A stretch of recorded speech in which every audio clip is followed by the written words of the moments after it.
noches. Arrancamos dicho esto en un día caliente. La temperatura no baja y la política, la economía, la salud tampoco. La salud tenemos números récord con respecto al coronavirus. En la economía números récord con respecto al precio del dólar y la política se sigue peleando esta vez en el Congreso. Sí, exactamente, Rosario, porque un oficialismo que curiosamente después de perder la elección salió empoderado, salió fortalecido. Uno todavía no termina de entenderlo cómo lo logró hacer, y por otro lado una oposición que termina replegándose casi a la defensiva por una sucesiva cantidad de hechos que lo complican en distintos aspectos, desde su rol de opositor, pero también en lo que tiene que ver con lo judicial.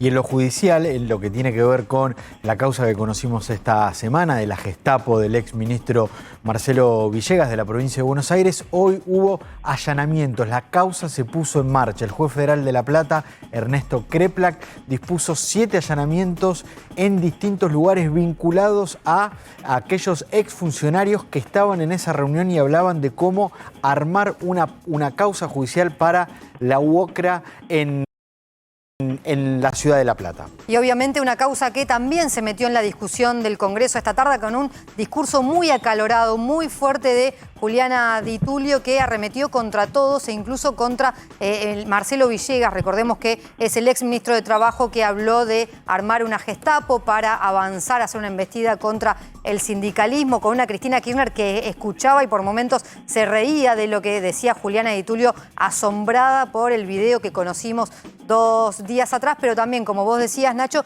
esto dejó a una oposición que por un momento aseguraba que el oficialismo no tenía quórum, o sea, que el oficialismo no podía llegar con quórum.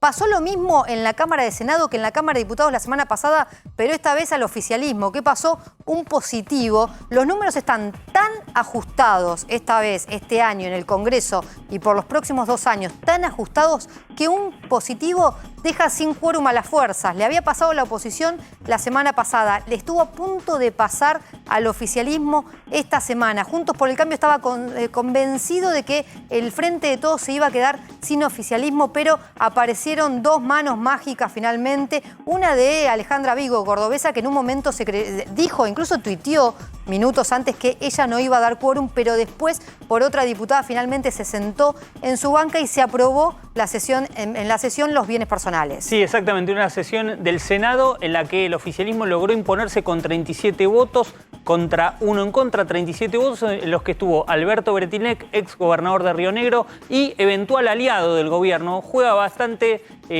alineado con el gobierno Bretilnec, y también Magdalena Solari, que es senadora por Misiones, es senadora del Frente Renovador de la Concordia, que responde al oficialismo provincial y que apoyan las medidas del gobierno nacional, y logró el gobierno destrabar y sacar finalmente la ley de bienes personales. Pero si les parece, para hablar de eso está nuestro compañero Cristian Balbo desde el Senado, porque allí hubo novedades y queremos conocerlas. Sí, a ver, Ignacio, Rosario, pasó de todo aquí en el Senado de la Nación. Le pedimos que nos dejen las luces encendidas porque vale narrar lo que ocurrió hoy durante toda la tarde. Quedamos realmente sorprendidos. Primero, con el caso de un legislador, de un senador que dio positivo, que se enteró acá en el Palacio, el senador catamarqueño del Frente de Todos, Guillermo Andrada, que era portador del coronavirus. Acá todos los legisladores, previo a la sesión, al considerar que ahora son presenciales, los testean. Bueno, se enteró que daba positivo y claro, quedamos todos sorprendidos y parecía, o todo indicaba, inclusive con la presencia de la vicepresidenta Cristina Fernández ya aquí en la Cámara Alta, que se iba a suspender la sesión, porque había que analizar los contactos estrechos, con qué senadores había tenido contacto y demás. Bueno, todo eso lo hicieron en un lugar y de repente, cuando había tan solo 24 legisladores presentes y no había quórum, de un minuto al otro se sentó la vicepresidenta, que es la que preside la Cámara, y consiguió los 37 votos. Comenzó la sesión. ¿Qué fue lo que ocurrió? De inmediato los legisladores de la oposición vinieron a dar una conferencia de prensa aquí a este salón donde nos encontramos nosotros para decirnos que la sesión era nula, que no había quórum. ¿Y por qué? Porque la chicharra, que es la que suena para que comience la sesión, para que la audiencia comprenda, estuvo sonando más de media hora, 41 minutos. ¿Y qué dice el reglamento? Que tiene que iniciarse la sesión a no más tardar a la media hora de que comienza a sonar la chicharra. Y por eso la oposición salió con los tapones de punta a decir, señores, señoras, esta sesión es nula, se dio fuera de horario, no pueden estar debatiendo en estos momentos. ¿Qué pasaba dentro? Se debatió prácticamente de modo express, lo que tiene que ver con las modificaciones a bienes personales, con la vicepresidenta presente, y con 37 votos a favor, como decías vos recién, Ignacio, y un voto en contra, se logró aprobar y se llevaron en el bolsillo el oficialismo en una sesión muy accidentada, con COVID positivo, sin quórum, se presume en un momento, fuera de horario, se llevaron la ley en el bolsillo en el oficialismo con esta nueva conformación del Senado, lo que deja en evidencia lo que va a ocurrir a lo largo de todo el 2022, cómo se va a sesionar en esta Cámara Alta, tratando, como sea, lograr la aprobación de leyes. Repetimos, una sesión muy accidentada, que tuvo los 37 votos a favor, que logró aprobarse en tiempo récord con las modificaciones que trajeron de la Cámara Baja, y a partir de ahí, claro, Alfredo Cornejo, el senador por Mendoza, fue quien de alguna manera estuvo al frente de la legión opositora que se acercó aquí al sector de prensa para decirles, miren, tenemos que afirmarle que esto puede llegar a judicializarse. Imagínense que una sesión del Senado con una ley aprobada puede llegar a la justicia. Creo que esta es la estrategia que va a querer utilizar la oposición de ahora en más si aparecen estos artilugios que ha utilizado el oficialismo, como por ejemplo sumar a una senadora de un monobloque, como es Clara Vega de La Rioja, que apareció de repente, fue la sorpresa que nos dio a todos, que se integró y se sentó en su banca y logró entonces el quórum de 37 votos para que bienes personales y sus modificaciones se conviertan en ley. Veremos si la oposición entonces avanza con la judicialización y si esta va a ser la metodología que van a utilizar a lo largo de todo el año próximo durante las sesiones que se den aquí en el Congreso. Cristian, no un COVID positivo, no sabemos de los contactos estrechos, pero bueno, se tuvo que trabajar con los cuidados del caso, considerando que hubo 42.000 positivos en la jornada de hoy, ¿no? Cristian, no te vayas porque vamos a sumar, está con nosotros ya José Luis Esper, diputado nacional. Hola, ¿qué tal? Buenas tardes. Te preguntamos también por este congreso que va a ser habitual, lo decía Cristian, lo decíamos nosotros, por un voto, por un COVID positivo, por una ausencia, se puede cambiar absolutamente todo por minutos. Sí, va a estar accidentado, sí. Estoy impresionado por la cantidad de contagios en el día de hoy, impresionante, ¿no? Terrible. Pero pasamos que de 16.000 ayer a 42.000. 30.000, ayer ya había más de 30.000, pero de la semana, sí. Impresionante. Sí, va a ser muy accidentado, supongo, el 2022. No soy infectólogo, pero... A ver, yo como diputado, economista, te diría, lo que estamos viendo en las últimas semanas es vergonzoso en el Congreso, ¿no? Lo que fue el debate del presupuesto, bienes personales, una oposición que es una vergüenza por lo que pasó con bienes personales ahora en la legislatura de la provincia de Buenos Aires. La verdad, si esta es la oposición que tenemos, la verdad, podrían declarar que son un oficialismo light y es mucho más honesto que declararse como una oposición, porque lo que pasó en la legislatura de la provincia de Buenos Aires es una vergüenza. Me podrán justificar por qué sí a la RRR, pero ¿cómo justifican aprobar el presupuesto de Kicillof? Con 25.000 puestos más de empleados públicos, con nuevos ministerios. ¿A dónde va a ir la presión a los contribuyentes, a los trabajadores, a los empresarios? José Luis, justamente te queríamos preguntar por bienes personales. Después volvemos seguramente al capítulo de los intendentes y las reelecciones indefinidas, que es un tema del cual está discutiendo la sociedad. Pero el tema bienes personales, que es tu especialidad, y que en el que también se vio a un Juntos por el Cambio errático, proponiendo un debate en diputados que después le termina saliendo peor. ¿Qué visión tenés sobre este proyecto que se convirtió en ley hoy? Sí, Juntos pidió una sesión especial para tratar bienes personales que venía del Senado. Y esa sesión especial le salió el tiro por la culata porque 3 legisladores de ellos claves no estuvieron. Así que nuevamente el fracaso político de Juntos por el Cambio, de Juntos. Bueno, sobre bienes personales. Bienes personales es una aberración desde el punto de vista económico, impositivo y hasta jurídico, te diría. ¿Por qué? Porque vos para comprar un bien personal has tenido que generar ingresos o ganancias previamente que ya fueron grabados con el impuesto a las ganancias. Claro. Viene una segunda imposición sobre lo mismo que con bienes personales y si esos bienes personales lo dejás como herencia, ahora te lo agarra también el impuesto a la herencia. O sea, la ganancia generada fue grabada 3 veces por el impuesto a la ganancia, por el bien personal y por el impuesto a la herencia. Esto no puede ocurrir. Pero no puede ocurrir bajo ningún punto de vista, ¿me entendés? Sí, es increíble. O sea, acá ocurre la anormalidad, se ha transformado en lo normal, por eso nos va como nos va. No pidamos que nos vaya bien así. Así nos va a ir mal siempre, porque es normalizar la normalidad. No te quiero traer al tema de la reelección indefinida, pero de nuevo, no puede haber reelección indefinida, no puede haberla. No la va a haber igual, ¿eh?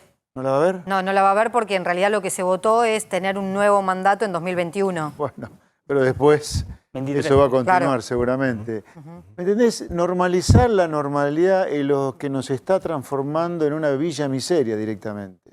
Vamos a volver un segundito al Senado Sí, cómo no. con Cristian Balbo. Cristian, volvemos con vos para preguntarte qué más podemos agregar Sí. de información de lo que fue la sesión de hoy. Bueno, desde el oficialismo lo que adujeron es que con la ley que se aprueba hoy beneficia a 1.600.000 trabajadores y que los ciudadanos argentinos que tengan bienes en el exterior van a tener que pagar un poco más de impuestos. Esto es lo que han manifestado y en esto enarbolan la bandera del motivo por el cual, pese a esta diferencia horaria, estos 11 minutos de demora que hubo para que comience la sesión y es de donde se aferra la oposición para decir que la sesión es nula, no había motivo para que no se debatiera. La vicepresidenta estuvo presente en todo momento. Ella se sentó, ya tenía el dato de que iba a tener los 37 votos, que iba a tener el quórum necesario, y apenas se sentó comenzaron a sesionar. Te digo, una dinámica, un engranaje que funcionó de una manera sorprendente, sobre todo cuando estábamos todos expectantes con la idea de que tal vez teníamos que desalojar este sector. ¿Por qué? Porque había un legislador que estaba en el Palacio positivo de COVID y que había que ver qué tipo de contactos estrechos existieron alrededor de este legislador. Bueno, esa cuestión pasó a un nivel secundario, aunque nos han tomado la temperatura en el ingreso, aunque nos manejamos con tapaboca, aunque tomamos distancia, lo cierto es que hoy dentro del Palacio hubo una persona positiva y nada más y nada menos que un senador de la Nación. Bueno, esto pasó a un segundo plano, se comenzó a sesionar, y te digo, en tiempo récord aprobaron las modificaciones a bienes personales y la oposición se acercó aquí a este sector, toda la legión, más de 20 senadores opositores para decir, no, señores, miren, esto es nulo y la palabra mágica que han utilizado es judicializar. Es decir, yo creo que en esta lógica que se está generando a partir de la nueva dinámica en el Congreso, la oposición va a tener que utilizar esta herramienta, así que habrá que consultar a abogados en este sentido para ver cómo se va a avanzar, porque la intención que tienen, según comentó Alfredo Cornejo, es presentar un amparo. Así que es momento para que los abogados también intervengan y vean cómo se va a actuar en consecuencia y lo complicado que sería si las leyes que se aprueban acá terminan en la justicia. Cristian, muchas gracias, un abrazo y seguimos en contacto. Hasta luego. Y ahora nos vamos a Parque Patricio porque allí está Leo Godoy. Obviamente que hoy hubo una cifra récord de casos de coronavirus y el gobierno de la ciudad también hizo algunos anuncios. Recordemos que por el mediodía Carla Bisotti habló de los nuevos protocolos para el aislamiento. Hola Leo, ¿cómo estás? ¿Qué tal? Buenas tardes a todos. Bueno, aquí sí, hace minutos nada más, el jefe de gobierno porteño, acompañado del ministro de Salud, Fernán Quirós, y también del jefe de gabinete, Felipe de Miguel, bueno, hicieron los anuncios oficiales con respecto a esta nueva etapa que tiene que ver con este aumento exponencial de casos de coronavirus, tanto en el país como también aquí en la ciudad. Bueno, algunos de los anuncios fueron por el lado de la gran demanda que hay con respecto a los testeos y que se va a ampliar la posibilidad de hacerlos en la ciudad. Hay alrededor de 50.000 testeos diarios y se van a sumar algunas unidades móviles también para tratar de evitar las situaciones que se generaron en los últimos días que terminaron con un médico agredido. También se habló y bastante de lo que tiene que ver con el autotest, donde se generó también algún tipo de polémica con respecto a lo que se piensa desde la provincia de Buenos Aires y lo que también piensan aquí en la ciudad. Bueno, aquí lo que se refirió es que ellos apoyan que se puedan realizar los autotest, que se puedan comprar en las farmacias y realizarse en cada una de las viviendas y las personas después puedan cargarlos al sistema. Bueno, así que eso están esperando que haya la autorización de la ANMAT para poder llevar adelante esta práctica. Por otro lado, y también importante en este sentido, tiene que ver con el acompañamiento a las medidas que se tomaron desde Nación y que vos contabas recién, Rosario, se anunciaron al mediodía por parte de Carla Bisotti, la ministra de Salud. Bueno, aquí también van a acompañar esas mismas medidas que tienen que ver con la reducción de los días de aislamiento de acuerdo al esquema vacunatorio. Esto es muy importante. Hay distintas medidas que después ustedes seguramente las van a repasar, pero que tienen que ver de acuerdo al esquema vacunatorio. Si uno tiene el esquema vacunatorio completo, les corresponden unas determinadas cantidades de días y de acuerdo a los síntomas. Pero bueno, se va a acompañar en definitiva lo que se ha decidido desde Nación. Y otro detalle importante, tuve la oportunidad de preguntarle al ministro de Salud, de acuerdo a que ellos creen que aumentaron los casos aquí en la ciudad de Buenos Aires y hablan de que, bueno, la cepa que mayormente tiene circulación es la cepa Delta por ahora, pero prevén que en los próximos días, por lo que vienen estudiando, ya también va a haber circulación comunitaria de la cepa Omicron y que eso también puede acarrear, y más acompañado de los días festivos, digamos, de lo que viene ahora, del 1 de enero, bueno, el aumento de los casos que por ahora no les preocupan porque la tasa de internación sigue siendo baja y también la tasa de letalidad sigue siendo baja. Gracias, Leo Godoy. Nos llamás ante cualquier otra novedad. Hasta luego. Bueno, y para hablar del tema de testeos, vamos a comunicarnos con Gonzalo Sorbo, que está en la rural, en medio de una jornada de mucho calor, largas filas, mucha cola para testearse y obviamente la preocupación de los casos y de los contagios. ¿Cómo estás, Gonzalo? Buenas noches. Buenas noches, Nacho. Buenas noches, equipo. Sí, estamos en la rural. Datos a tener en cuenta. Una larga fila hubo durante el día. Más de 10.200 turnos fueron los que se dieron aquí en la rural hoy, de los cuales a las 4 de la tarde ya 6.000 personas se habían testeado. Vamos a porcentajes de positivos de COVID. 8.3 positivos, 8.3 fue el porcentaje de positivos hasta las 4 de la tarde. Todavía, como recién se cerró a las 8 de la noche el centro de testeo, no tenemos el último porcentaje. Pero repetimos, este lugar, este centro de testeo no es una UFU, es decir, viene la gente a testearse de manera preventiva, gente que tiene que irse de viaje, gente, gente eso que te iba a preguntar, Gonzalo. Eso te iba a preguntar, sí, porque el porcentaje que vos nos das es un dato muy valioso, pero no es alto en relación a lo que estamos viendo de cantidad de casos que se registraron el día de hoy. Un 8% quiere decir que hay gente que se está yendo a testear preventivamente, ¿no? No porque tenga síntomas, claramente. Claro. Hay una gran diferencia con las unidades febriles. Lo hablábamos ayer. De 250 personas más o menos que se hisoparon ayer en el Hospital Ramos Mejía, un 70% dio positivo. Ahora, ¿qué pasa aquí? De hasta las 4 de la tarde, 6.000 personas que se habían hisopado, un 8% dio positivo, sabiendo el número que dijimos durante el día, más de 40.000 personas positivas. Claro, exactamente. Ahora, para recordarle a la gente, Gonzalo, ¿quiénes tienen o quiénes pueden en todo caso ir a testearse a una UFU como es la de la rural? Bueno, lo recomendable para venir acá es no tener síntomas y los que se vienen a testear son por lo general personas que se van de viaje o tuvieron contacto estrecho. Si vos tenés un síntoma deberías ir a una unidad febril, a un hospital. ¿Por qué? Porque también tenés médicos que pueden atenderte si tenés algún otro tipo de síntoma. O a ver, no solo... lo que pasa hoy, Nacho, es que tenés un síntoma y pensás que es COVID. Entonces te vas a testear por las dudas. Pero, ¿qué pasa? Si vas a un hospital y no es COVID, tenés otro tipo de atención. Eso es lo fundamental de saber y diferenciar con este lugar, este centro de testeo, que es la rural, por ejemplo. Clarísimo, Gonzalo. Como siempre, ya vamos a volver allí con vos en la rural. Muchas gracias. Y seguimos con José Luis Esper. Le pregunto, porque usted hablaba en el que en el Congreso hay un oficialismo light, le pregunto si en la legislatura 2 de sus legisladores no fueron oficialismo light en la discusión de las reelecciones indefinidas, porque Moragues Santos y Sotelo votaron a favor de habilitar el tratamiento de las reelecciones indefinidas, por lo cual se pudo discutir gracias a 2 votos de los libertarios de su bloque. Votaron a favor y después en contra. Votaron a favor de tratar, pero con el quórum, perdón, con los 2 tercios que ya tenía asegurado el frente. Pero votaron a favor, o sea, hicieron una picardía. Entonces, si están en contra, ¿no tendrían que haber votado? No, a ver. La mayoría, o los 2 tercios que se necesitaban, ya los tenía el oficialismo. Teniendo el oficialismo asegurado los 2 tercios para habilitar el tratamiento, 2 de los 3 diputados... ¿No deberían haber votado en contra también como el tercer diputado? Votaron en contra.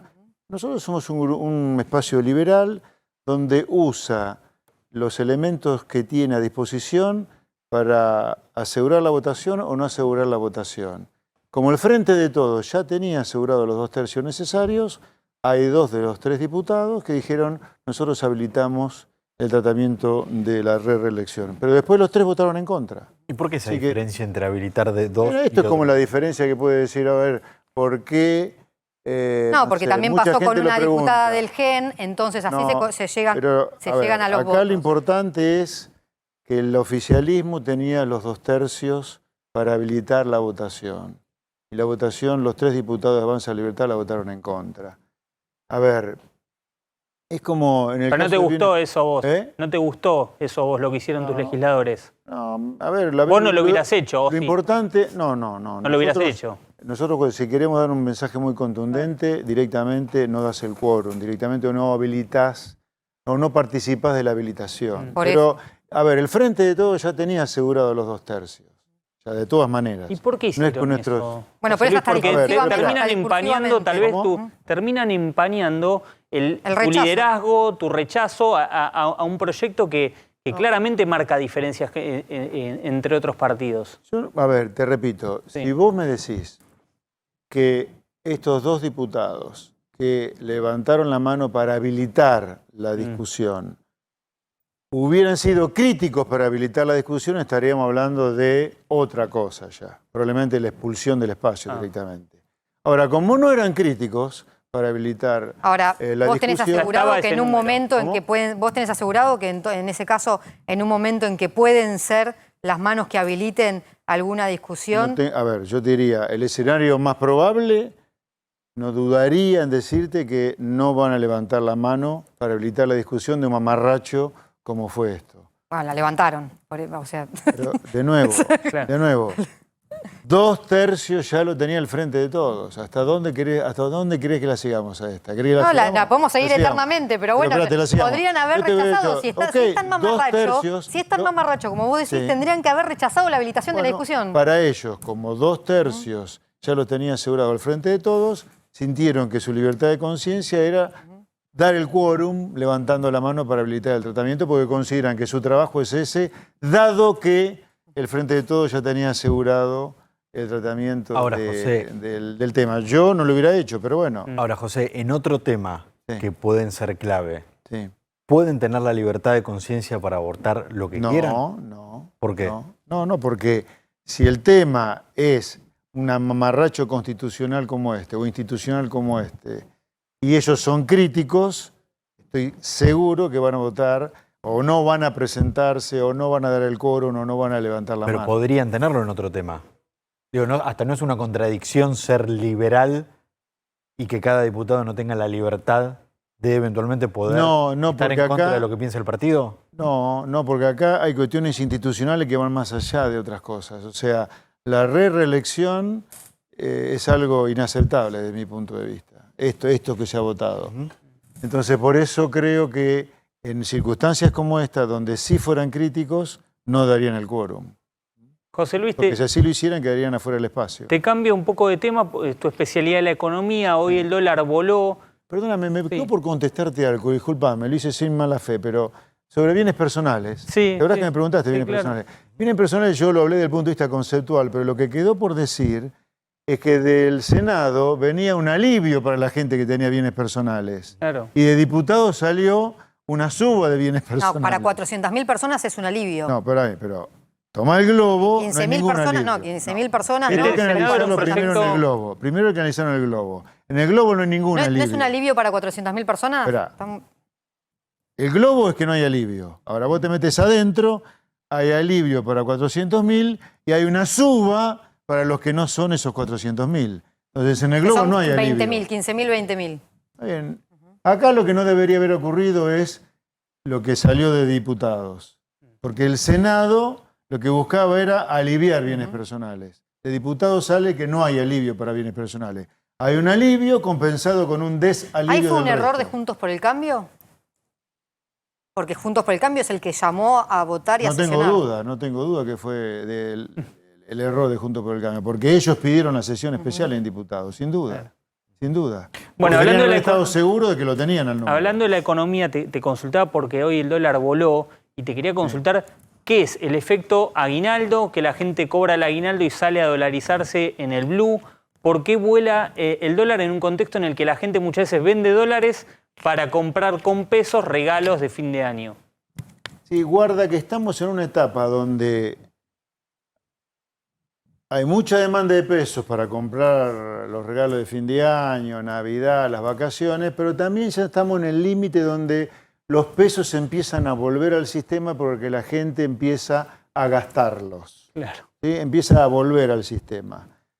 Y yo te diría, no nos asustemos si en enero todavía el dólar sigue subiendo más todavía. ¿Ah, sí? Sí, puede seguir subiendo. ¿Puede llegar a cuánto, José Luis? No sé a cuánto, No. pero no me animo a decirte, porque la situación es muy delicada. Acá el gobierno llega a anunciar que no va a haber un acuerdo con el fondo y por lo tanto nos acercamos a un default y el dólar puede ir a cualquier lado. Ahora, ¿usted cree que Si hay un acuerdo con el escenario fondo, para esto eso? puede calmar las cosas. ¿Perdón? ¿Hay escenario para eso, para decir que no hay acuerdo con el fondo? Sí, hay un escenario. Yo no sé todavía qué probabilidad asignarle, pero ya 0 no le asigno yo a que no haya acuerdo con el fondo y por lo tanto un default de la deuda con el fondo. ¿Un ¿Cuánto le acuerdo hace- puede cuánto le asigna? tranquilizar? Un acuerdo puede tranquilizar transitoriamente las cosas. ¿Por qué transitoriamente? Porque el acuerdo va a implicar ajustes. Va a implicar que la gente tenga que pagar más tarifas por la luz, más tarifas por el gas. Yo no sé si el fondo nos va a pedir que haya un achicamiento de la brecha cambiaria. Eso puede implicar una devaluación, eso puede implicar aceleración de la tasa de inflación, suba de los alimentos, puede implicar que se compense una eventual devaluación con retenciones a las exportaciones, eso va a poner en cólera al campo. O sea, el 2022 va a ser un año picado, como dicen hoy. El acuerdo, Además del tema del COVID, ¿no? el acuerdo con el fondo tiene que pasar por el Congreso. Sí. ¿Ustedes ya tienen una postura No. de qué hacer, No, qué votar? No. ¿Va a depender de...? Va a depender de qué tipo de acuerdo con el fondo tenemos. Si el acuerdo con el fondo implica más impuestos, de ninguna manera Avanza Libertad va a apoyar este acuerdo. De ninguna manera. Acá nosotros tenemos claro que el mandato del pueblo, de la gente que nos votó, es que le solucionemos los problemas que tiene, no que se los agravemos con más impuestos. Un diputado es un representante del pueblo. Y el pueblo, ¿qué es lo que siente con toda la razón del mundo? Que no da más de pagar impuestos. Por lo tanto, nosotros más impuestos no vamos a votar. Si hay un acuerdo con el fondo que implique baja de déficit, que se arregle la corpopolítica para bajar el gasto. Porque esto ¿Y cómo se baja el gasto? ¿Qué aprobarían ustedes? Sí, tenés 21 ministerios, anda 8 ministerios. Pero eso es eso simbólico, alcanza. José no Luis, es eso es simbólico, simbólico. no es simbólico. Sí, no tenés tienen- 1 millón de sí. ñoquis, echá 200.000 ñoquis. No tenés 1 millón de ñoquis. ¿Cómo que no? Sí que los tenés. Igualmente es por qué los simbólico con tenés. respecto a Yo los te voy a números decir que por qué pide los el tenés al fondo. millón de ñoquis. A fines de los 90 tenías 2 millones de empleados públicos, hoy tenés 3 millones y medio. ¿Dónde están los mejores servicios públicos con 1,5 millones más de personas? Usted dice que son- Es 1 millón de militantes que el kirchnerismo metió en sus 12 años de gobierno solo para defender la causa kirchnerista. Sí, échalos.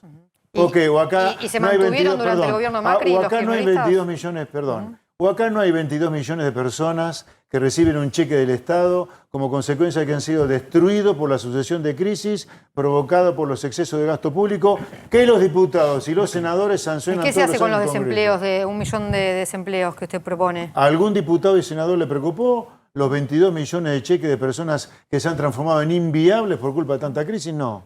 José Luis, te llevo de vuelta a la política más que nada partidaria. Vos sabés que comparten electorado con Javier Milei. Sí. La preocupación de algunos liberales es de cara a 2023 si finalmente van a poder confluir. No pudieron arreglar en el Congreso para estar juntos, pero la preocupación es si van a poder confluir al menos en una alianza opositora contra el gobierno y también diferenciándose de Juntos por el Cambio. ¿Ves viable que pueda haber una competencia, una paso entre vos y Javier Milei de cara a 2023?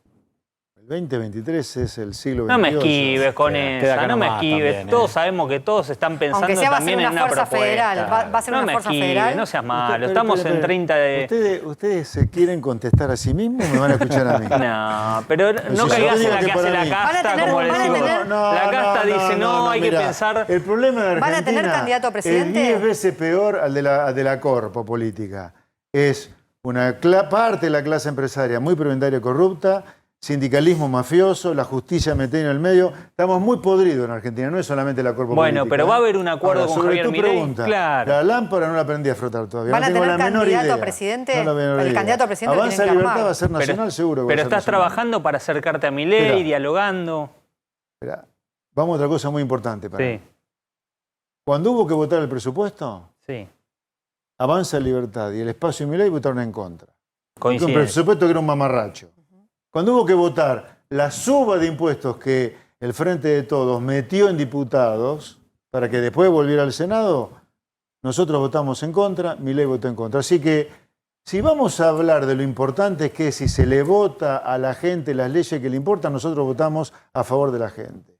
Ahora, sobre el espacio liberal, yo he tomado café, pancho, coca, asado, le puse la sábana, le puse el ponchito si hacía frío, a todos los liberales, a López Murphy, a Kachanowski, a Giacomini, a Dorni, a Bogiano, a Echevarne. Así que todo, Milei ni hablar. Por supuesto que he estado con todos y quisiera que estemos todos juntos. ¿Te gustaría Y lo más competir probable ahí? es que estemos juntos. Eso es lo más probable. Bueno, me contestaste, ¿viste?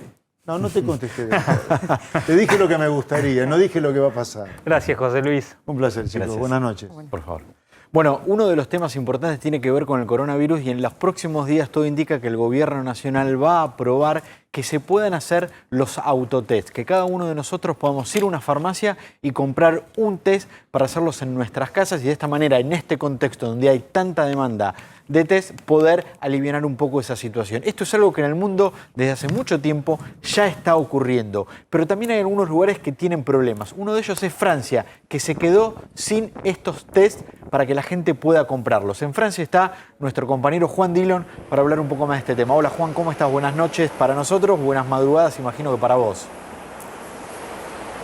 Rosario, Martín y ahí el amigo Ortelli también, ¿cómo les va? Buenas noches a todos. ¿Cómo andás? Bueno, contanos qué es lo que está pasando, cómo está viviendo Francia esta situación de que se está quedando sin test caseros a los autotest para el coronavirus. Bueno, primero hay que ponerlo en situación. Hoy aquí en Francia 208.000 ¿sí? Casos positivos de coronavirus, lo que es todo un dato que está asombrando incluso a los modelistas en epidemia en Francia y obviamente lo mismo está pasando en toda Europa. Incluso el Instituto Pasteur en el día de hoy ha dicho que no puede predecir cómo serán las próximas semanas en cuanto a lo que es la propagación de la variante Delta. En ese marco, obviamente los cribados, los hisopados han crecido exponencialmente también. A ver, si estamos hablando de un 7-8% de positividad de los cribados que se hacen dentro de lo que es el sistema de salud, estamos hablando de los antigénicos o de antígenos que se hacen en la farmacia, los PCR que se hacen en los laboratorios o en los centros de prueba. Estamos hablando de que Francia solo hace alrededor de 2.5 millones de exámenes, repito, oficiales por día, ¿no? Por lo cual aquí es prácticamente habitual que cualquier persona se encuentre con una persona que es estrecha o que tiene contacto estrecho con una persona que ha sido positivo en coronavirus y esto ha disparado la responsabilidad individual de irse a hacer otro test, que es el test de autotest o el de autocomprobación, que hace mucho tiempo también que están aprobados en Europa. Al menos hay 50 marcas que hoy puede cualquier francés o cualquier europeo ir a conseguir a un supermercado o a una farmacia. Juan, me quedé con el dato que diste recién de que hoy en Francia hubo 208.000 casos positivos de coronavirus. Te quería preguntar si esto es récord con respecto al año pasado, donde todavía no estaba la vacuna, y cuál es el porcentaje, que esto es lo que hoy está mirando todo el mundo, el porcentaje de internación y de letalidad frente a esta cantidad de casos. Bueno, en principio sí, los datos del día de hoy son, digamos, el récord de todo el transcurso de la pandemia. Lo mismo sucedió en Portugal, lo mismo sucedió en Grecia, lo mismo sucedió en el Reino Unido, está sucediendo en cada uno de los países de la Unión Europea, básicamente.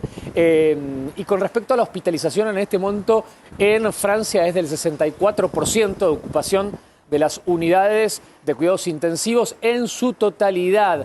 Lo que pasa es que aquí también ya es bastante difícil. Primero, obviamente hay que hacer una salvedad. La mayoría, casi un 60% de los casos son no vacunados o con vacunación y esquema no completo. Eso es un dato también que el ministro de Salud, Olivier Véran, hoy trataba de indicar.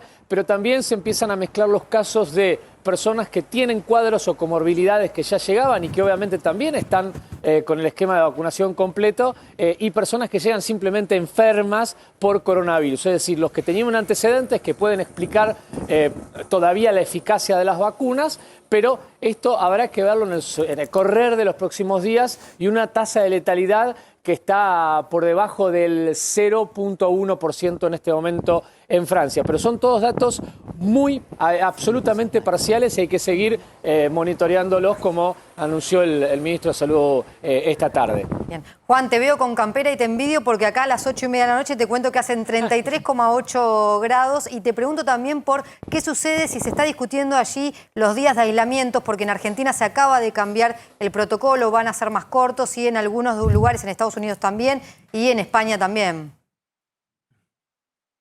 Bueno, es importante, Rosario, lo que decís, porque la preocupación hace varias semanas que cuando se visualizaba el riesgo de la variante Omicron, tiene que ver con lo que se llama infraestructura crítica, es así como le dicen técnicamente los europeos, a la relación que tienen los contagios con la posibilidad de que todas las actividades económicas, no solamente, pensar en médicos, pensar en enfermeros, es decir, a los que están en las terapias intensivas en este momento, o los hospitales atendiendo el COVID, sino toda la operación de una sociedad en cualquiera una de sus líneas quede comprometida por los 208.000 o los 200.000 casos por día. Por eso es lo que estaban mirando con muchísima atención para tomar las restricciones. Y una de las medidas también tiene que ver con modificar los términos sanitarios de lo que son los aislamientos. Las personas aisladas son las personas que no pueden ir a trabajar.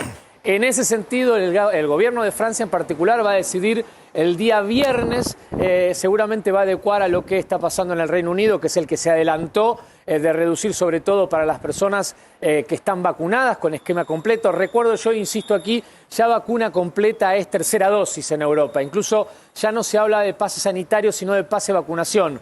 Porque no se puede acceder, por ejemplo, Rosario, a un restaurante a partir de mediados de enero con un PCR negativo. Tenés que tener vacunación y se sigue empeorando la situación. No solamente es con esquema completo de vacunación, sino que es vacunación completa de 3 dosis y además un test negativo cada 72 horas, como es el sistema en Alemania. Así que eso se va a decidir en las próximas horas, pero sería el mismo formato que incluso me parece que está diciendo la Argentina sobre vacunados, de reducir entre 7 y 5 días para los que tengan pauta completa de vacunación. Juan, ¿y qué pasa en la calle? ¿La gente usa barbijo, se está cuidando? ¿Es obligatorio, pero así todo se ve el uso en lo que es restaurante? Obviamente no, pero ¿qué pasa ahí en la calle? Bueno, ahora les cuento que son 12:30 de la noche. Encontré este bistró que todavía tiene algunos ganas de estar ahí, que se quedaron. Sí, que se quedaron. Bueno, se ha dispuesto, las restricciones van avanzando y en cuanto se conocen los números de positivos y contagios, las medidas en toda Europa se van fortaleciendo. En el caso particular de Francia, ha dispuesto, esto es por prefectura, digamos, por jurisdicción. París, a partir de la medianoche de este viernes 31, la utilización de la máscara es obligatorio en todo París. Obligatorio en el exterior en todo París, obviamente con la posibilidad de que sancionen.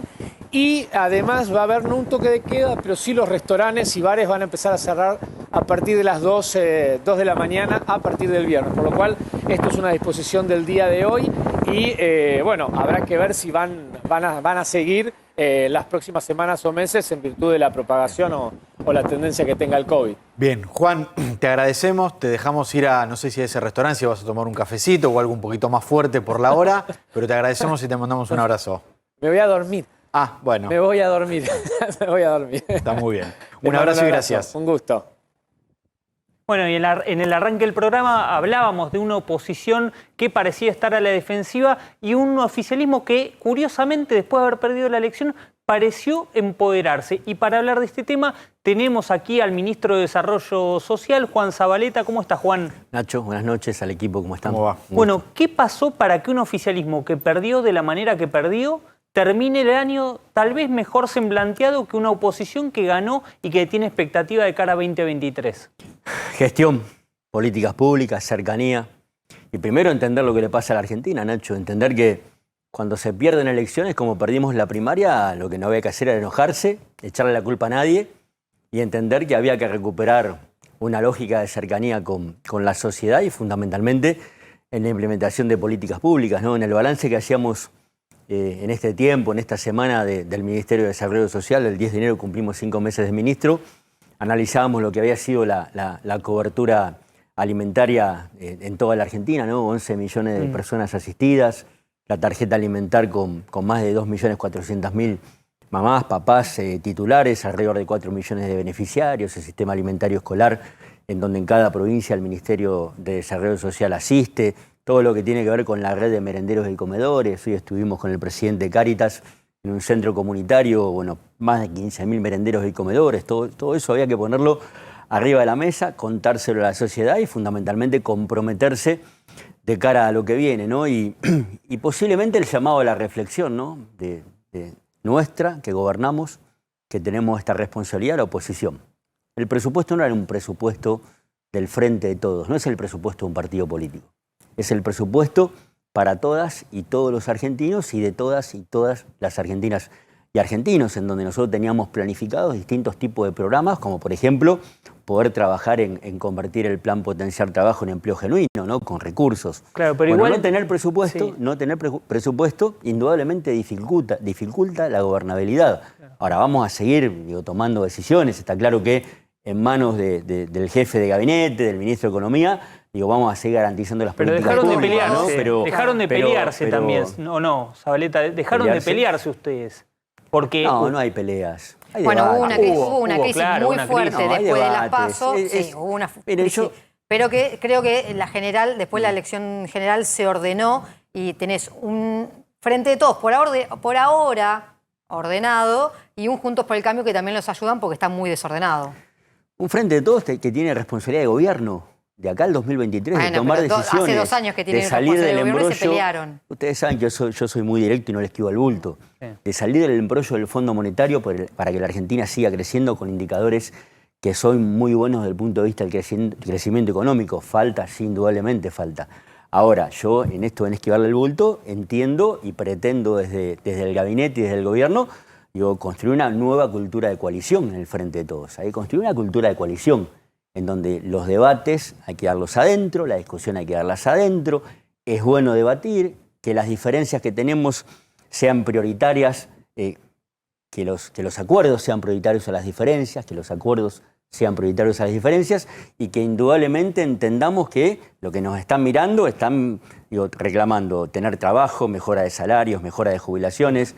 Si entendemos esto es enchufarse de vuelta con lo que le pasa a la sociedad, ¿no? Volver a hablar de los temas que le importa a la sociedad. En esto yo soy muy, pero muy crítico y doy los debates donde tengo que darlos. Bueno, me parece que está bueno que después del 14 de noviembre, en donde seguimos perdiendo la elección, la seguimos perdiendo, pero se recuperó, mirar el 2023 con políticas públicas y fundamentalmente con recuperación de empleo, ¿no? Ahora, Juan, hablabas de entender lo que le pasa a la gente, dar los debates que le interesan a la gente. Que la primera sesión de la legislatura en la provincia de Buenos Aires después de las elecciones haya sido sancionar lo que tiene que ver con la reelección de los intendentes, algo que es absolutamente de la política, que no tiene que ver con la gente, no es un mal ejemplo, no es, digamos, volver a que se miren ustedes después de las elecciones en donde coincido que la gente dio un mensaje que no tiene que ver con esto. No, es una reflexión sin seguir esquivarle al bulto, sí. Porque así tiene que ser. En el año 2016 se sancionó una ley a las apuradas que más tenía que ver con públicamente plantear que había varones, que había eternos que tenían que irse, varones eternos que votaba la sociedad, no que vota la gente, porque siempre en el medio está la gente que vota, y vota como quiere, y vota quien quiere. Esto a las apuradas se plantea una ley que las leyes no son retroactivas, las leyes no son para atrás, las leyes son para adelante, y había que resolverlo, y había que tomar una decisión. Lo que me parece también es que hay que aclarar, no hablamos de perpetuidad, lejos estamos de perpetuidad, muy lejos estamos de hablar de indefinición o reelecciones indefinidas o cargos indefinidos y perpetuidad, muy lejos. Esto que tenemos que salir a debatirlo y a decirlo, se puso blanco sobre negro, de que el primer mandato es el 2019 y son 8 años. y van a ser 8 años y van a acompañar los intendentes a partir del año 2027, el mandato del presidente, el mandato del gobernador, de los concejales, de los legisladores, ¿no? Había que resolverlo, se resolvió. Bueno, ahora hay que ir para adelante, también se aprobó el presupuesto, la fiscal impositiva. Digo, en definitiva, yo soy absolutamente claro, siendo intendente y teniendo cercanía y poniendo la mano en el hombro de mis vecinos, digo, lo que hay que hacer. Bueno, se resolvió, ahora hay que ir para adelante. Hay que ser muy claro, no hay reelecciones indefinidas, se resolvió un tema, es un mandato más, no hay perpetuidad. Lejos estamos del que no tiene trabajo, no le alcanza la plata y no puede parar la mesa navideña o la de fin de año, hablar de perpetuidad y mirarnos el ombligo. Que muchas veces nos miramos el ombligo. Pero no hicieron eso esta semana. La ¿Cómo? clase política de la provincia de Buenos Aires. Resolvió un tema, acompañado por un presupuesto, un tema que generaba debate. Y resolvió un tema, digo, que se discutió y que generó un consenso entre oposición y oficialismo. Y eso está muy bien, que genere consenso entre oposición y oficialismo, ¿no? Digo, yo he escuchado algunas críticas de opositores planteando esto, la vergüenza, el retroceso. Bueno, vergüenza y retroceso es ver un exministro de Trabajo y hablando de Gestapo y persiguiendo sindicalistas. Digo, entonces, digo, muy tranquilo con esto, se resolvió una situación, hay que ir para adelante y hay que tener en claro que la agenda, mi agenda de trabajo, la del plan social a empleo genuino, la de la cobertura alimentaria, la de los playones deportivos, la de que cada argentino tenga una herramienta para trabajar, es la agenda que viene, es el trabajo que viene. Y es lo que nos demanda todos los días el presidente, Zabaleta, ¿no? sos el primer mostrador de las clases que más sufrieron la crisis económica durante la pandemia. El gobierno dice que no va a anunciar nuevos cierres tal como lo conocimos, pero ¿te preocupa que incluso la suba de casos, los contagios, como está sucediendo en el mundo, frene la economía? ¿Qué pasa con esa clase baja que lo está sufriendo mucho? Sí, por supuesto preocupa. Preocupa, pero también mirando el vaso medio lleno, como me gusta decir a mí.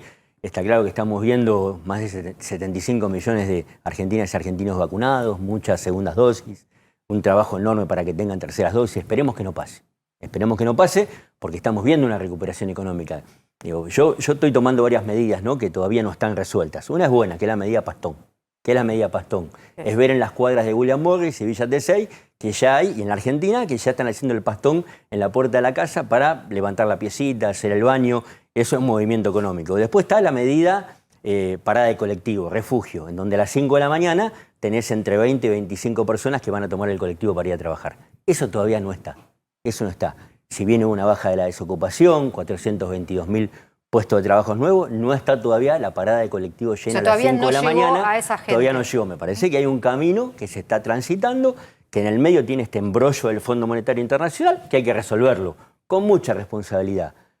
Sin ajuste, sin parar la recuperación económica, sin detener las políticas de inclusión social, Rosario, porque tenemos millones de argentinas, tenemos un 10,6% de indigentes en la Argentina, tenemos un 54,3% de nenas y nenes de 0 a 14 años pobres en la Argentina.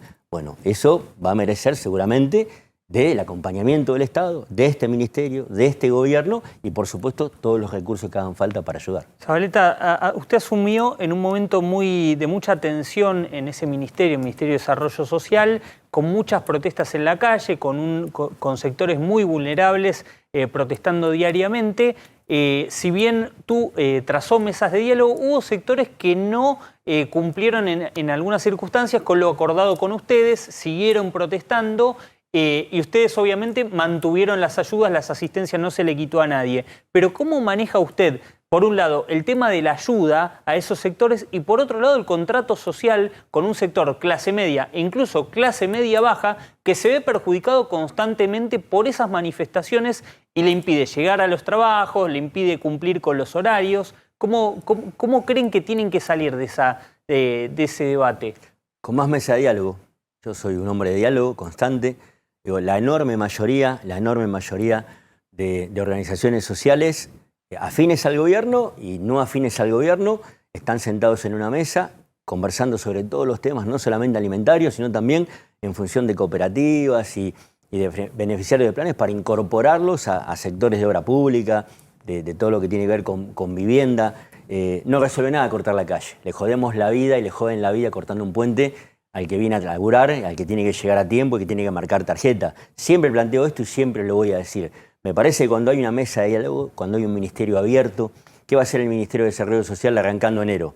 Dos cuestiones muy básicas. En la app de Mi Argentina hay un canal de denuncias de los beneficiarios que se ven vulnerados sus derechos. Que los beneficiarios ¿Como por ejemplo? Y los beneficiarios a los que le sacan piden plata, plata. a los que le piden plata, a los que obligan a marchar, a aquellos que si no marchan ellos le piden que vaya alguien. Bueno, todo eso ya tiene un canal de denuncias donde nosotros vamos a actuar muy Y están fuertemente. recibiendo denuncias porque incluso quizás Sí. no tienen miedo a denunciar porque denuncian están con nombre y recibiendo, apellido. pero estamos recibiendo denuncias no solamente por la app, sino también en forma personal en lo que es el call center y el área de denuncias que tiene el Ministerio. Y por otro lado, que se pueda optar la unidad ejecutora donde trabajar. Bueno, el beneficiario del plan trabaja 4 horas en unidades ejecutoras, se puede elegir a dónde se quiere ir a cumplir esas 4 horas de trabajo, ¿no? Que cada beneficiario del plan Potenciar vea también que su derecho es poder elegir dónde trabajar. Bueno, eso claramente tiene que ver con más legitimidad y con mostrarle Es importante esto que está planteando. ¿Se va a poder denunciar a través de la aplicación Mi Argentina? Sí, esa aplicación que la empezamos a bajar por el tema del COVID, por el tema de las vacunas. ¿A través de esa aplicación se va a poder denunciar algún abuso o alguna situación irregular respecto a aquellos que les piden plata por los planes sociales? Correcto, Nacho. Desde el 1 de noviembre está activo ese canal de denuncias en la aplicación de Mi Argentina. Digo, ya hay denuncias que estamos trabajando desde el punto de vista administrativo. Vamos a llegar a la justicia si hace falta. Pero también digo, agradecer a las organizaciones sociales, también opositoras, que entienden que esto tiene que ser una tarea de todos. La asistencia del Estado, el beneficio del plan, digo, es el cuidado también a las argentinas y a los argentinos que la están pasando mal. Y es responsabilidad no solamente del Estado, sino también de las organizaciones sociales, y encontramos apoyo y acompañamiento en estas medidas de transparencia. ¿De Grabois encontró apoyo? De todos, absolutamente de todos, oficialistas y opositores, si se quieren, más cercanos o más lejanos al gobierno. Digo, mi desafío también es tener un ministerio moderno, ágil, transparente, digo, que le muestre a la clase media, a aquellos que todos los días tienen la posibilidad de ir a trabajar y tienen un trabajo, que la asistencia del Estado es clara, que los recursos que se invierten son muy claros y que se va a avanzar en transformar ese plan Potenciar Trabajo en Empleo Genuino. Juan, la última agradeciéndote que hayas venido. Uno de los objetivos del gobierno de este año fue empezar a transformar los planes sociales en trabajo genuino. Para el año que viene, vos como ministro, ¿te pones una meta de decir, bueno, queremos que por lo menos esta cantidad de planes sean trabajo genuino? Yo me pongo una meta de seguir haciendo lo que estamos haciendo, que es sector por sector. Lo hicimos con la construcción, con el rubro gastronómico, servicio de hotelería, con el rubro rural, los trabajadores rurales. Lo vamos ¿Se van a hacer ampliar los también sectores? con el sector del transporte de cargas. Hoy estuvimos charlando con el secretario general del Sindicato Gráfico también, para que cámaras empresariales y representantes de los sectores sindicales, capacitación mediante, vayamos trabajando en poder incorporar a beneficiarios del Plan Potenciar en Empleo Genuino. La semana que viene voy a ir a una pyme, en donde va a haber 4 beneficiarios del Plan Potenciar que se van a incorporar a un sector, una pyme metalúrgica, con el Plan Potenciar como salario de base y llegando al salario de convenio con el aporte, en este caso, del empresario. Usted me dice, son 4 familias, y es importante. Sí, claro. Y hay que seguir trabajando todos los días en seguir transformando esto. Le agradecemos mucho, Zabaleta, por haber venido esta noche. Y felicidades para el 2022. Bueno, y hoy hubo novedades muy importantes porque se puso en marcha la causa judicial por lo que todos llamamos la reunión de la Gestapo. Ese encuentro que se conoció este lunes del 2017 por una denuncia de la AFI en donde el entonces ministro de Trabajo de María Eugenia Vidal, Marcelo Villegas, planteaba que le gustaría tener una Gestapo antisindical, pero además planteaba el armado de una causa judicial contra Juan Pablo El Pata Medina. ¿Qué fue lo que ocurrió hoy? El juez federal de La Plata, Ernesto Kreplak, ordenó 7 allanamientos. ¿Qué fueron allanados? Fueron allanados los domicilios laborales de quienes eran funcionarios durante esa reunión y que, bueno, por supuesto ya no están más en el gobierno de la provincia de Buenos Aires ni en la AFI, pero que cumplen otras tareas. ¿Dónde fueron? Porque además, esto también es importante, muchos de estos funcionarios tienen tareas en otras áreas de gobierno. Te cuento, se allanaron las oficinas del ESBASE, que es la empresa de subterráneos de la Ciudad de Buenos Aires, donde hoy cumple funciones Juan Di Stéfano, quien era uno de los directivos de la AFI que estaba en esa reunión. También se allanó el despacho del intendente de La Plata, de Julio Garro, también en esa reunión. El juez pidió autorización para allanar el despacho del Senado de la provincia de Buenos Aires, del senador Alam, también en esa reunión, que ayer tuvimos la oportunidad de entrevistarlo. También allanaron el Ministerio Tutelar de la Ciudad de Buenos Aires, donde trabaja Adrián Grassi, entonces secretario de Justicia del gobierno María Eugenia Vidal, se allanó el Ministerio de Salud de la Ciudad de Buenos Aires, donde se creía que trabajaba Roberto Gigante. Ese allanamiento no se hizo porque no trabajaba ahí, y se allanó el estudio jurídico de Marcelo Villegas, el ex ministro de Trabajo, y se allanó la casa de Darío Biorsi, ex jefe de gabinete de la AFI. Allí fueron a buscar papeles, documentación, dispositivos electrónicos como computadoras y celulares en los que se pueda llegar a encontrar información vinculada a esta reunión, no a otro tema, vinculada a el armado de causa contra el Pata Medina o cualquier otra información sobre esta reunión. No se allanaron ni domicilios ni las empresas de los empresarios de La Plata que estaban en ese encuentro. Por ahora el juez cree que quienes impulsan lo que eventualmente puede ser un delito fueron los funcionarios públicos, no los empresarios, por eso claro, por Martín, ahora ¿pero qué no pasa, se llega Martín, a eso? si en esa pesquisa que hace hoy el juez encuentran pruebas de otro tipo de causas armadas, o encuentran videos que no sean respecto a este tema puntual, sino que deriven en otra investigación? Va a ser eso, va a derivar en otra investigación. Lo que siempre ocurre es que vos en una causa judicial estás investigando un tema, haces un allanamiento y te encontrás con otro eventual delito, bueno, se abre una nueva causa. Si tiene que ver con el armado de expedientes judiciales, puede ser que se acumule todo junto. Ahora, hoy una de las personas que traje en la causa me decía que la expectativa no es muy grande. Bueno, te iba a preguntar esto. 3 años. 4 años y medio. 4 años y medio pasaron. Claro. ¿Es una medida burocrática que está bien que se haga o en verdad se puede llegar a encontrar algo? Bueno, vos cuando tenés una denuncia, ves la causa y decís, bueno, ¿qué es lo que puedo hacer para tratar de tener información del tema? Para tratar de empezar a hacerme de prueba. Bueno, el juez entiende que esta es una de las medidas. Ir sobre quienes está el foco principal de acusación, que eran los funcionarios públicos, para tratar de ver de qué manera se puede obtener alguna prueba. No solo se allanaron los domicilios laborales de estas personas, el juez también fue a la sede del Banco Provincia de la Ciudad de Buenos Aires, donde se hizo esa reunión, y allí buscó registros de ingresos y egresos de ese día, y además también todas las cámaras de seguridad del banco para saber si de allí se puede obtener más información. Te hago otra pregunta que tiene que ver con cómo se manejó esta denuncia. Porque recuerdo tal vez el caso de los cuadernos, que se manejó con mucho sigilo. Entonces, cuando salió la primera filtración, ya se habían hecho varios allanamientos. ¿Hizo bien el gobierno, primero, en anunciar que iba a denunciar, teniendo en cuenta que después pasaron ¿cuántos días? 4/5 días en los que y de lunes que fue la pudieron denuncia eliminar pruebas a hoy? Y bueno, ahí tenés el efecto político de denunciar un hecho y la búsqueda de que la causa judicial pueda avanzar. Claramente, cuando vos haces una denuncia que tiene mucha repercusión pública, ponés en sobreaviso a todas a quienes puedan llegar a estar involucrados en esto. El video es válido como prueba, son 2 horas además. Explicamos que son... Hoy me decían 3 horas. Bueno, de entre 2 y 3 horas. Entre 2 y 3 horas de filmación, por lo cual. Y se entregó completo el video fragmentado. a la justicia. Son casi 50 y pico de partes fragmentadas como en distintos archivos. Yo preguntaba si eso podía significar que esté editado. Quienes lo vieron me dijeron que no, que hay una continuidad en los relatos y una continuidad en la hora en cada uno de esos fragmentos. Perdón. No, quizás estaba filmado así. Por ahí estaba filmado así. ¿Se encontraron 3 horas y se entregaron 50 minutos? No, son la reunión, pongámoslo en estos términos, la reunión dura entre 2 y 3 horas. Sí. La AFI lo que presenta en la justicia es un pendrive con archivos fraccionados de la reunión. Son un poco más de 50 archivos de la reunión.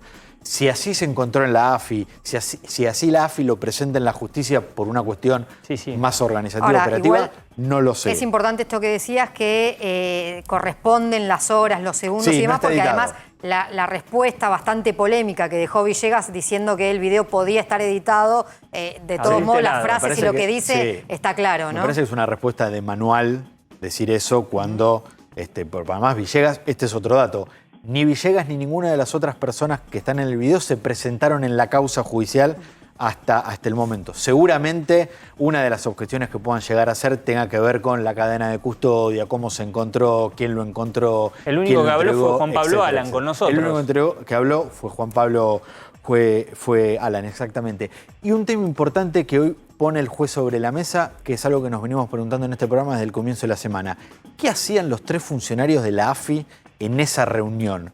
¿Por qué en una reunión política, en principio, entre funcionarios de un gobierno y empresarios, había 3 funcionarios de la AFI? Bueno, hoy el juez le mandó un oficio a la AFI en la que le pregunta si en ese momento la Agencia Federal de Inteligencia tenía alguna investigación por orden judicial en la que pueda llegar a estar involucrado el Pata Medina, la UOCRA de La Plata, o que haya algún justificativo legal para que esos 3 funcionarios de la AFI hayan estado en esa reunión, que me parece que es el gran punto, la gran discusión porque además, que hay hoy en la incluso causa. en uno de los fragmentos se ve que uno de los funcionarios de la AFI es el que presenta a todos. Exactamente, hace casi de anfitrión. Lo que nos decía ayer Alan, que no sabía por qué estaban, que no sabían que eran agentes de la AFI, extraño, porque además al funcionario de la ciudad lo conocen todos y demás, pero era como el anfitrión, era el que decía, bueno, acá está tal, tal. Y acá sí empieza a influir la interna dentro de Juntos por el Cambio, ¿no? Porque imagino que algunos de los que estuvieron sentados, que según lo que trascendió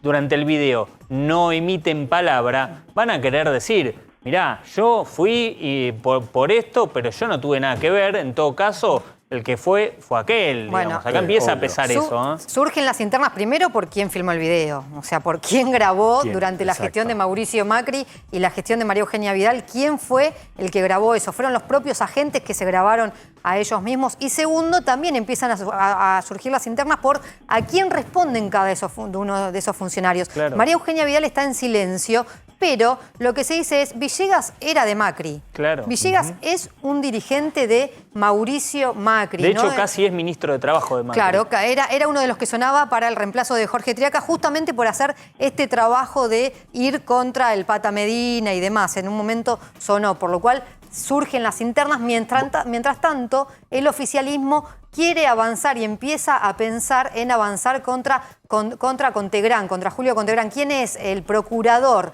Primero ya había empezado a avanzar contra él cuando hace semanas mostrábamos acá la foto que había de Mauricio Macri y él almorzando públicamente, que ya había generado mucha polémica. Ahí estamos viendo la foto detrás de la placa, ya se había generado mucha polémica con esta imagen. Ahora, ¿qué es lo que pasó? Bueno, Villegas mismo dice que esta causa podía avanzar en la justicia. ¿Por qué? Porque ya habían consultado a la Procuración, a la Fiscalía y al juez. ¿Qué había pasado en el oficialismo mientras tanto? Bueno, las últimas negociaciones, la vimos ayer, una acalorada sesión en la legislatura bonaerense, hizo que se frenara un poco la arremetida contra Julio Contegrán, porque obviamente con Juntos por el Cambio estaban tratando de negociar la reelección indefinida, el presupuesto, distintos cargos también en la provincia de Buenos Aires. Pero las negociaciones se terminaron, por lo cual puede llegar a avanzar en las próximas horas un pedido de juicio político en la legislatura bonaerense. Es decir, que todos apuntan contra Julio Contegrán. Hoy incluso Juliana Di Tulio en el Senado les dice, no me quiero intrometer, nosotros somos el Senado Nacional, no me quiero intrometer en la legislatura bonaerense, pero habría que ir con un juicio político contra Contegrán. En el video, Villegas habla de la Procuración General, no nombra a Contegrán. Por eso muchos decían, bueno, ¿de qué Procuración General está hablando? ¿De la provincia de Buenos Aires o la Procuración General de la Nación? ¿Por qué todos apuntan a Contegrán? En ese momento, junio del 2017, la Procuración General de la Nación estaba a cargo de Alejandra Gil Carbó, a quien el macrismo en ese momento la había denunciado, buscaba su salida. Por lo tanto, nadie cree que Gil Carbó pueda llegar a tener una negociación, por lo menos en términos políticos, con el macrismo en la provincia de Buenos Aires para avanzar hacia esto. Y le cierro con 2 datos judiciales importantes. El Pata Medina ya se presentó en la causa. Obviamente era de manual, quiere ser querellante, quiere formar parte del insólito, expediente. Terminan transformando en víctima a un tipo que en La Plata se lo conoce y mucho. Bueno, de hecho, en la causa judicial que tiene elevada a juicio oral, hoy el Pata Medina pidió su sobreseimiento y la excarcelación, porque está en prisión domiciliaria. Y el otro dato importante de la causa judicial, que hay que ver qué es lo que termina ocurriendo. Hay una posibilidad de que se habilite la feria judicial para que la causa tramite en enero. El jueves, o sea, mañana es el último día hábil judicial. el viernes hay asueto y el lunes empieza la Feria Judicial de enero, por lo tanto la actividad judicial se paraliza excepto para aquellas cuestiones urgentes. El juez podría llegar a analizar y resolver que durante enero esta causa siga tramitando. Bueno, y obviamente tiene que ver con Juntos por el Cambio.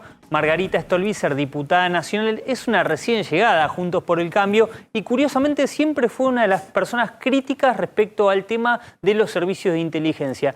¿Qué reflexión te deja todo esto que estamos viendo, que se está filtrando en los últimos días? Margarita, buenas noches. Hola, buenas noches. No, es gravísimo. Yo digo, por donde lo miremos y me parece que todo lo que se hablaba acá recién va reflejando por dónde vienen las gravedades. En un comienzo parecía que todo el foco estaba puesto sobre los dichos de Villegas. Y digamos que eso, por supuesto, que es grave, que es repudiable de todo punto de vista. La comparación con la Gestapo. Claro, pero me parece que lo que hay que analizar es todo lo que viene después. ¿Por qué se estaba filmando esa reunión? ¿Quién lo estaba haciendo? ¿Quién lo está filtrando? Y lo que decía Rosario recién, la presencia de los funcionarios de la AFI en ese lugar que no tienen ningún tipo de justificación. Entonces me parece que todo esto encierra, y también creo que es correcto, como decía Martín, que se haya tomado la decisión de avanzar en una investigación judicial sobre todos estos aspectos sin perjuicio de la iniciación de alguna otra causa.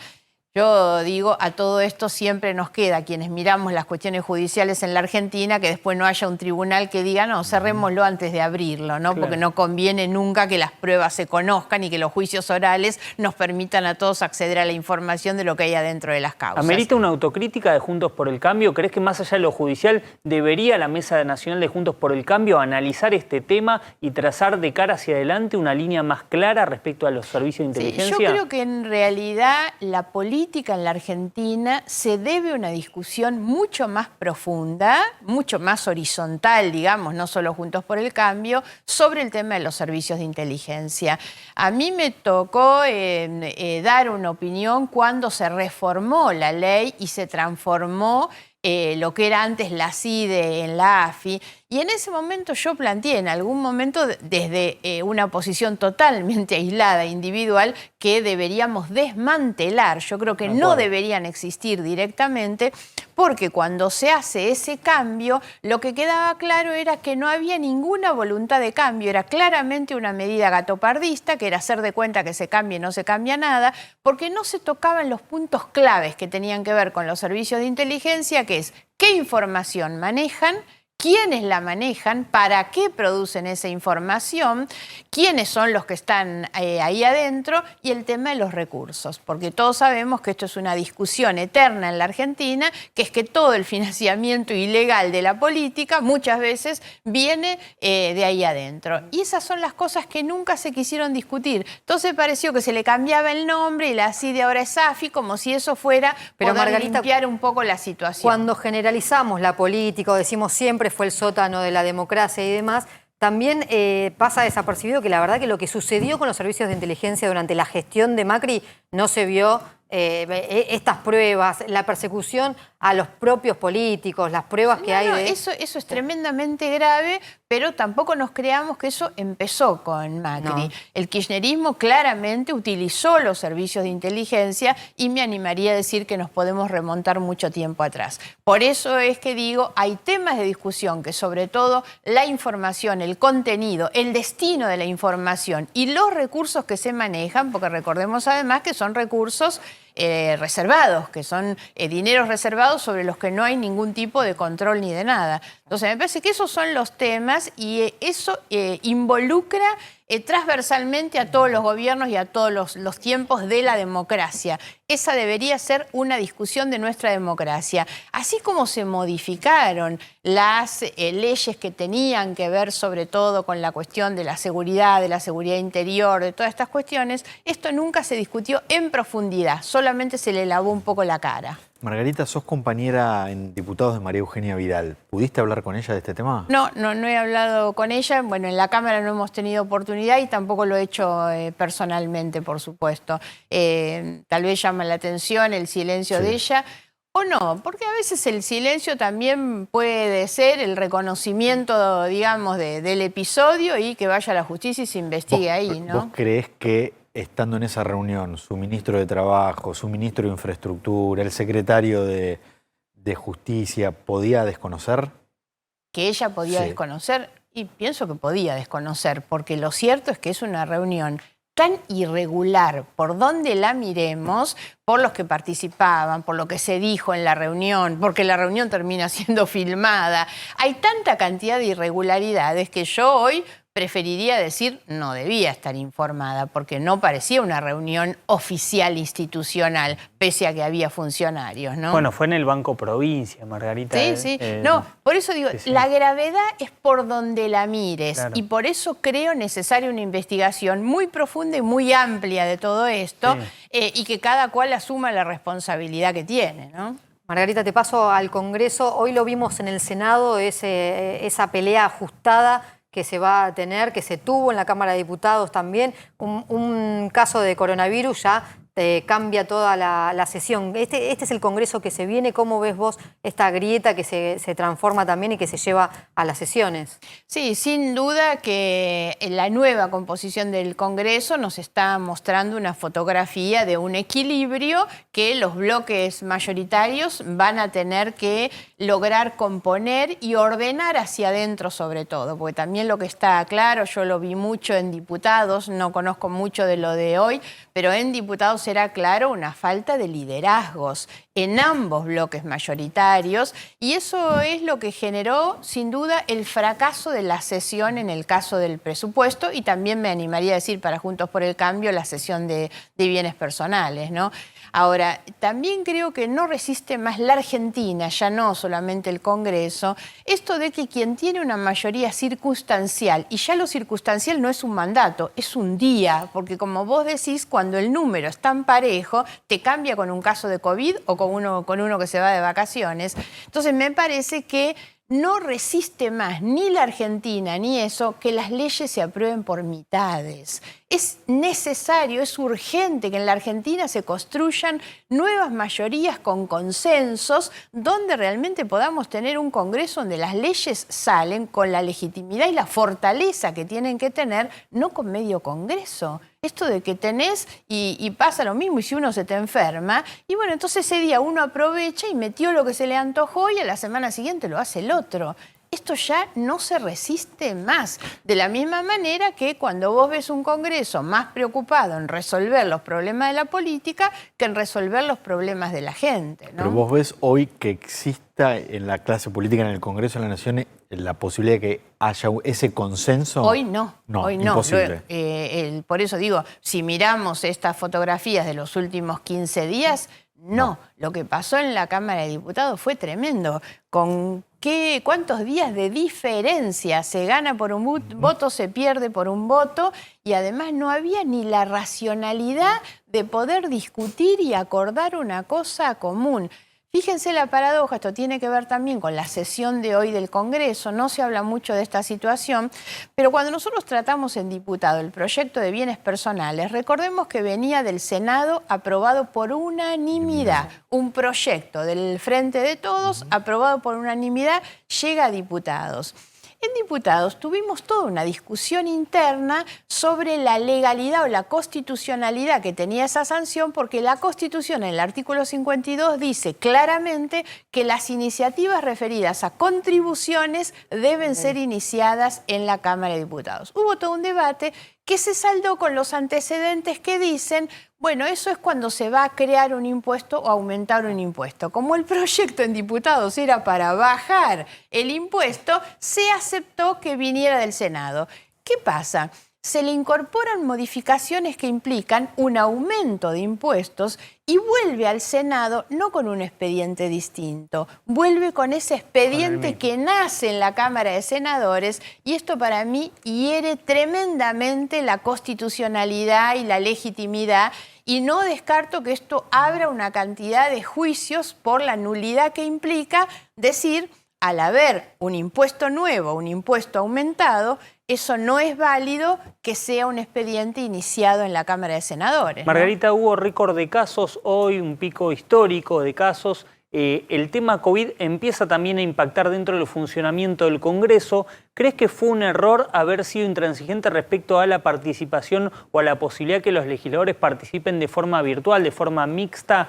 en las sesiones, teniendo en cuenta que tuvo un impacto en diputados y también tuvo un impacto hoy en el Senado con el tema de los testeos y demás? ¿Crees que debe replantearse de cara a lo que viene, hasta tanto obviamente la pandemia no termine definitivamente de pasar? Te diría que sí, pero es el diario del lunes. Es decir, hoy, bueno, debimos haberlo hecho de otra manera. Lo cierto es que, sobre todo Juntos por el Cambio, peleó durante todo un año para volver a la presencialidad porque creíamos que eso le da otra fortaleza, que era necesario estar y demás. Y yo estuve siempre de acuerdo con eso. Me parece que defender la presencialidad fue muy importante. Ahora, hoy, a la luz de esto, con el diario del lunes, digo, y bueno, tal vez lo que hay que hacer es tener, mientras dure todavía esta situación, un método, como le llaman, híbrido, digamos, o mixto, para que pueda haber una para que no votación a desnaturalice distancia. tampoco el tema de los contrapesos y la voluntad popular, en el caso, bueno... Sí, y sin perjuicio de lo que decíamos antes, ¿no?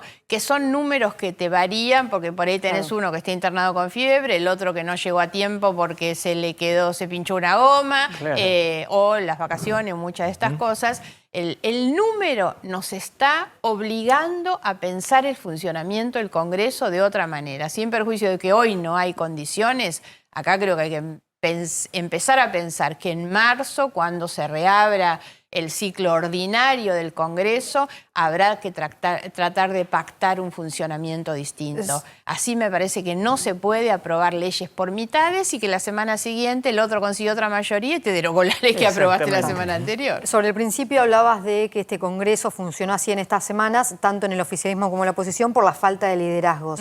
Te pregunto cómo se resuelve en la oposición, porque la verdad que son muchos partidos, incluso vimos la división de bloques dentro de Juntos por el Cambio. Cada uno tiene un líder distinto, cada uno tiene aspiraciones distintas para el 2023, por lo cual, ¿cuál es la manera de resolver esto?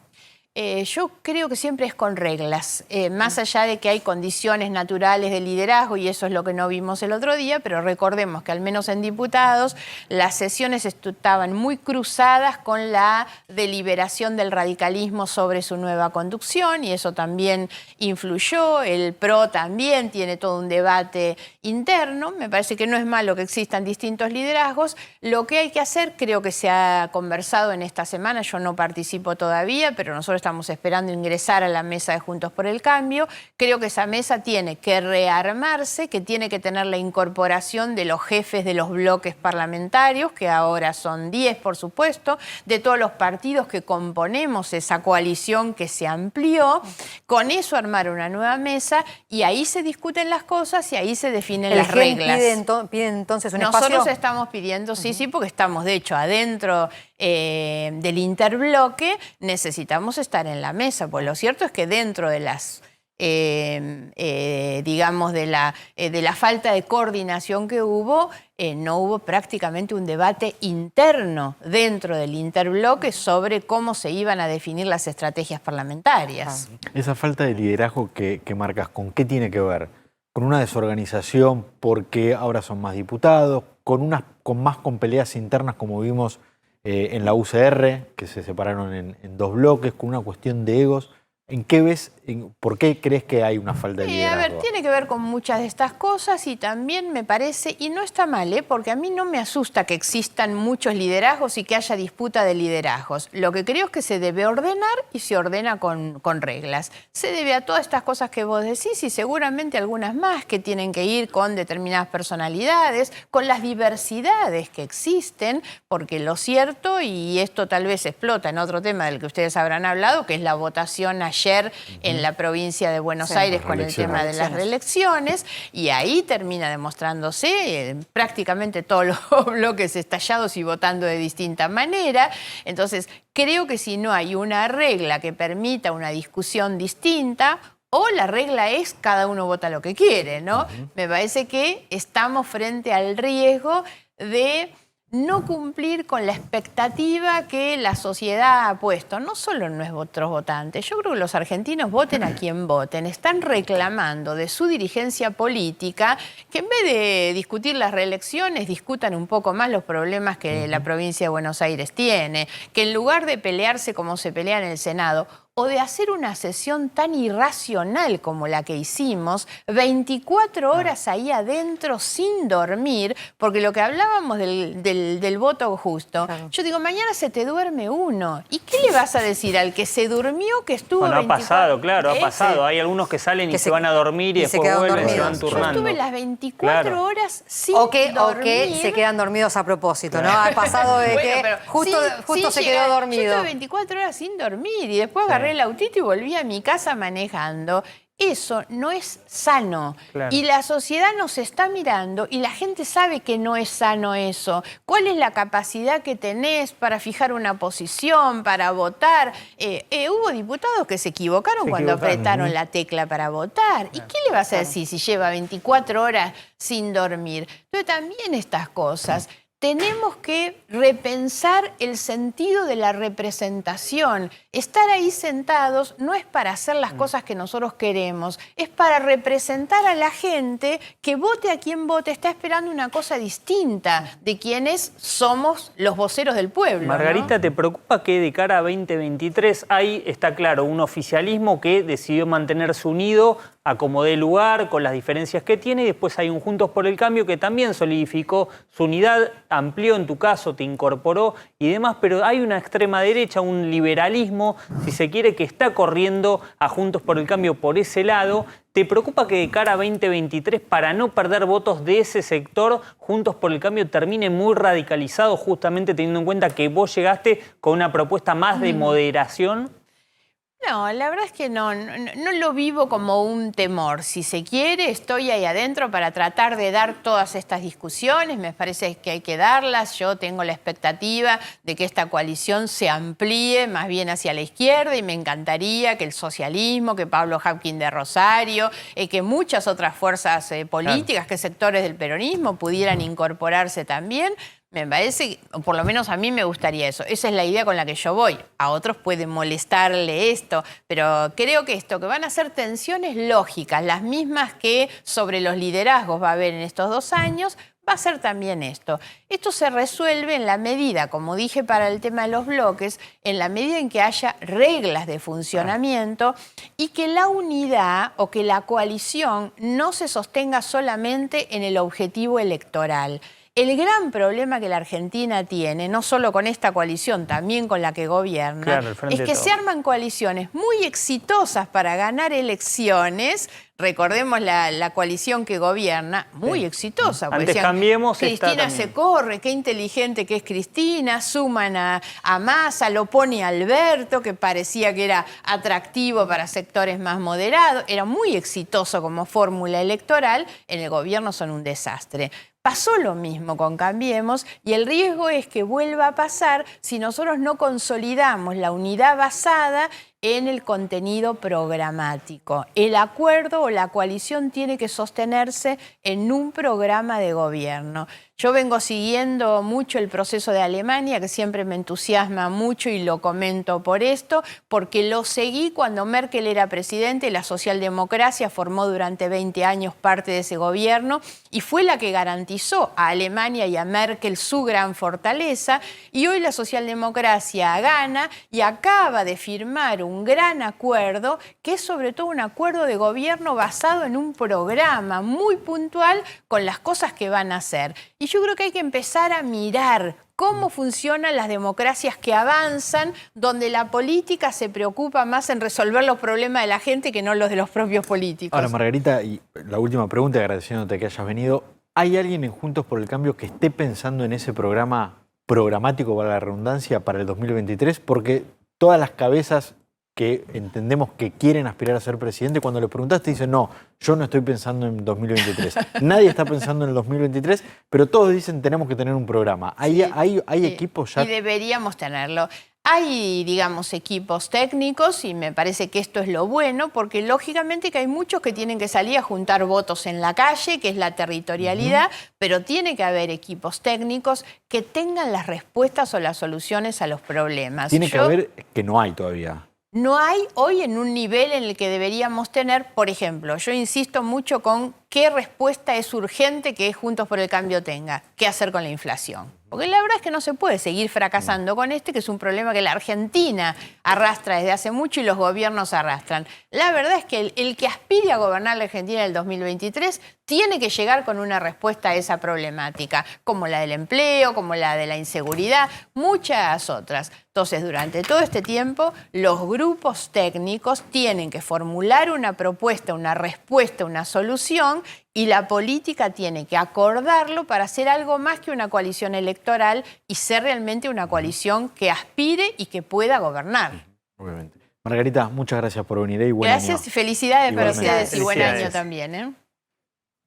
Y volvemos a hablar del coronavirus porque hoy hubo 42.000 casos y nos centramos en qué es lo que pasa con la vacunación y los casos de coronavirus, qué es lo que pasa con la vacunación y los fallecimientos, porque hay un informe del Ministerio de Salud del último mes, las últimas 4 semanas, que demuestra claramente lo que venimos repitiendo insistentemente, que la vacuna sirve, que estar vacunado con una dosis, con 2 dosis sobre todo, tener el esquema completo, sirve para alivianar el contagio de coronavirus y aunque sea no llegar al fallecimiento. Miren estos números. Sí. Con una dosis, la tasa de mortalidad, estamos hablando, de muertes por cantidad de habitantes, por 1 millón de cantidad de habitantes. Con una dosis, 5,06. Miren cómo 5 muertos por millón de habitantes. Por millón de habitantes. Con 2 dosis se reduce, obviamente, con el esquema completo, que ahora en Argentina ya se está empezando a aplicar un refuerzo, al 4,73. Y el no vacunado, miren cómo sube. El doble. El doble de fallecidos con una dosis. Es 10,76. Estos son los últimos registros que tiene el Ministerio de Salud con respecto a los vacunados y los muertos en Argentina. Acá se ve claramente la curva de casos entre no vacunados, entre vacunados con una aplicación y con 2 dosis. Es decir, la vacuna funciona sobre todo para que los que se contagian tengan una enfermedad leve, no lleguen primero a la ocupación de camas, que hoy veíamos que el 82% de los internados en la provincia de Buenos Aires no son vacunados, y obviamente para que no se produzcan los fallecimientos y por eso se reducen. Esto que vos contás, Rosario, es claramente, me parece, sin atreverme a aconsejar al gobierno, debería ser parte de la campaña de comunicación del gobierno de cara a lo que va a venir, no solo en el verano, sino hacia adelante. Obviamente la pandemia no ha terminado, pero es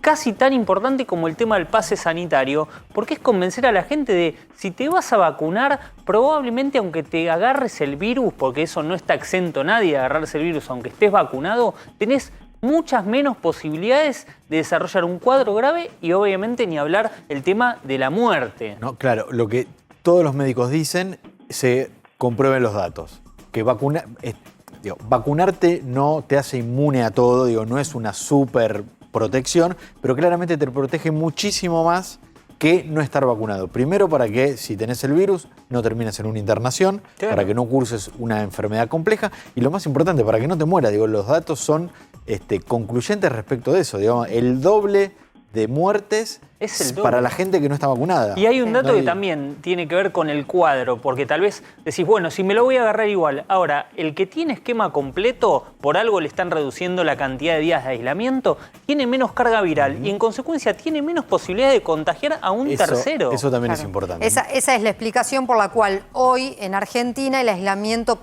se reduce en realidad, incluso para los que están transcurriendo la enfermedad. ¿Qué significa esto? Lo que se está comprobando es que al estar vacunado con esquema completo, la carga viral, si te contagias de coronavirus, se reduce en 5 días. O sea, los 5 días se reduce de manera importante, por lo cual, obviamente, que al 6º día, si tenés también un testeo, podés levantar el aislamiento porque no contagiás como se contagiaba sin la vacunación.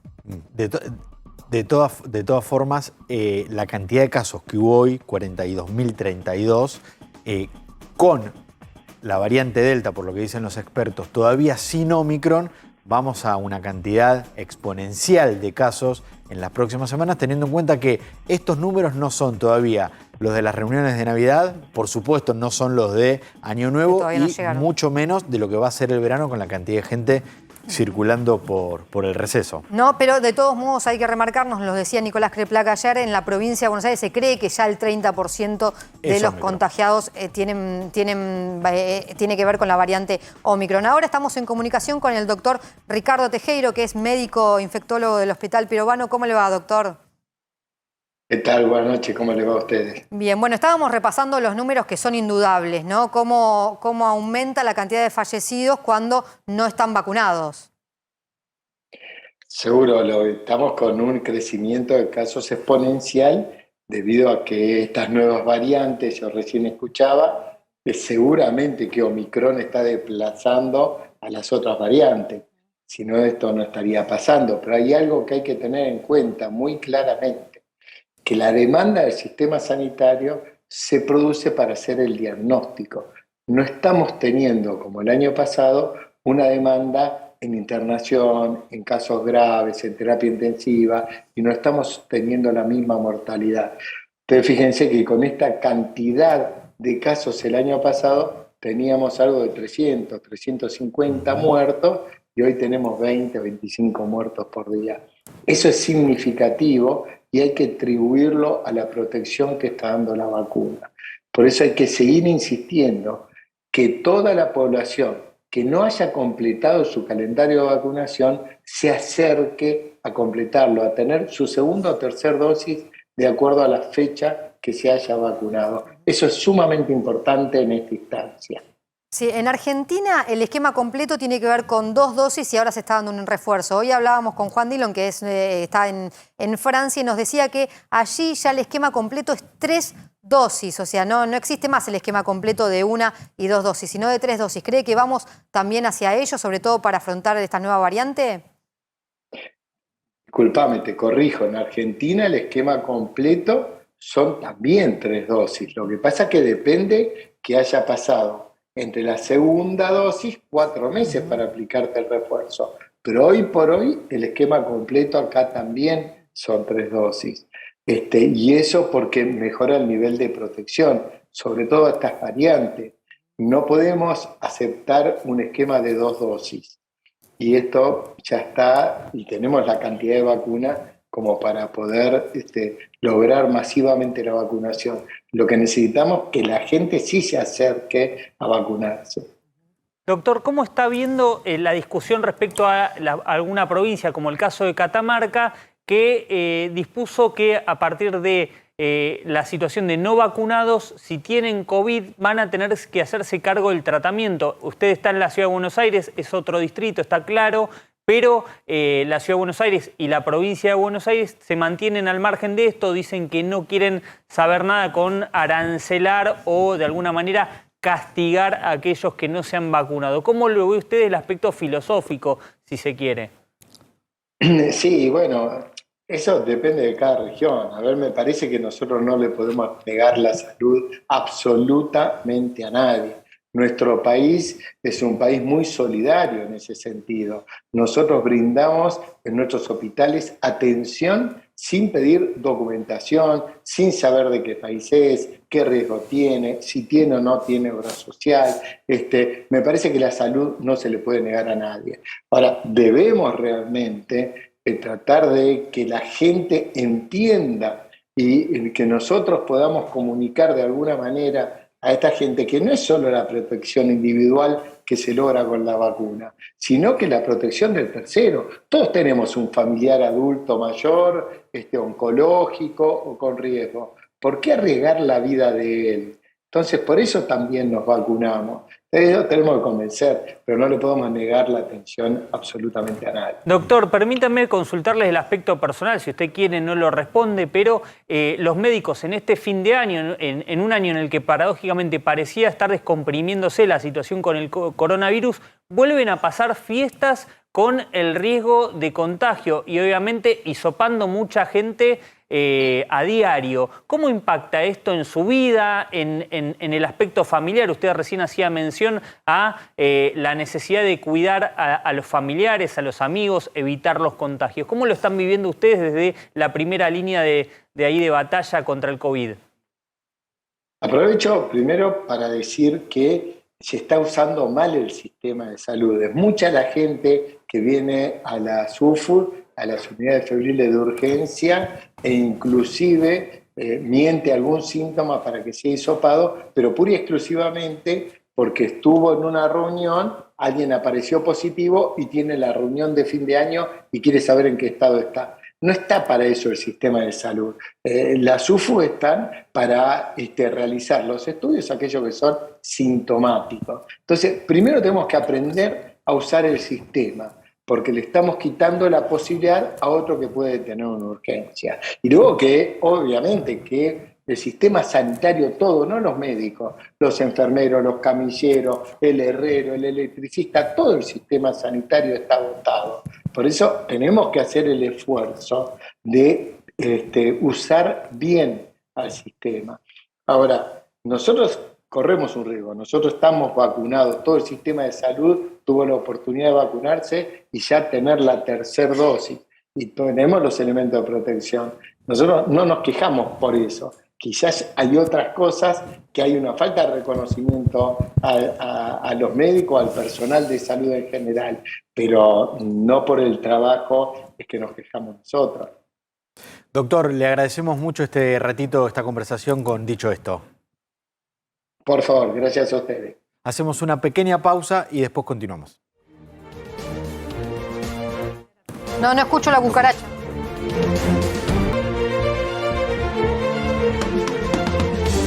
Con el programa Esteban Online de nuestro municipio de Esteban Echeverría hemos comprado una cantidad muy importante de netbooks, que son computadoras para todos los chicos de sexto año, porque queremos realmente que sigan estudiando y apostamos a la educación. Así que en esta oportunidad estamos entregando las computadoras para los chicos que finalizaron el ciclo de las escuelas media 1, 3, 5 y 11.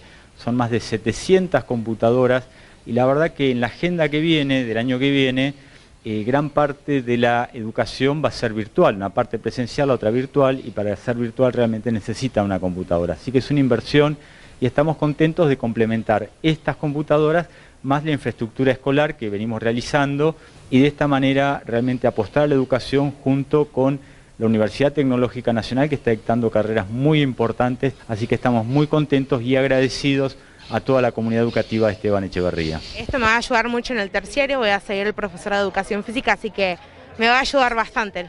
Es una gran alegría que el Estado les acompañe y les dé las posibilidades que nuestra gran mayoría de los alumnos por ahí no accedían a celulares. Así que sí, estamos muy contentos y muchos de ellos están muy ilusionados con seguir estudiando. El gobierno de la Ciudad de Buenos Aires tiene las siguientes propuestas para hacerte para el próximo fin de semana. Una de ellas es en la Reserva Ecológica de Costanera Sur, que es el pulmón más grande de la ciudad y el mayor proveedor de salud ambiental. Cuenta con 3.500 hectáreas, 2.000 especies de biodiversidad, más de 10 kilómetros de senderos. Se recomienda llevar repelente y protector solar, mantenerse hidratado, usar ropa cómoda y gorra para los más pequeños. La actividad es gratuita y se suspende por lluvia. Yo te voy a recomendar el lugar favorito para mí de la ciudad, que tiene que ver con el Jardín Botánico. Es un lugar para ir en esta temporada, es muy agradable para caminar, para relajarse, podés recorrer sus senderos, conocer distintas especies autóctonas de la Argentina, así también como de otros continentes. Cuenta además, y esta sí que es mi preferida dentro del Jardín Botánico, con una colección de hierbas aromáticas muy importante. Conocé todas las actividades en su web, cursos, talleres y seminarios sobre temas relacionados con la conservación vegetal, la biodiversidad, la botánica y el paisaje, entre otros.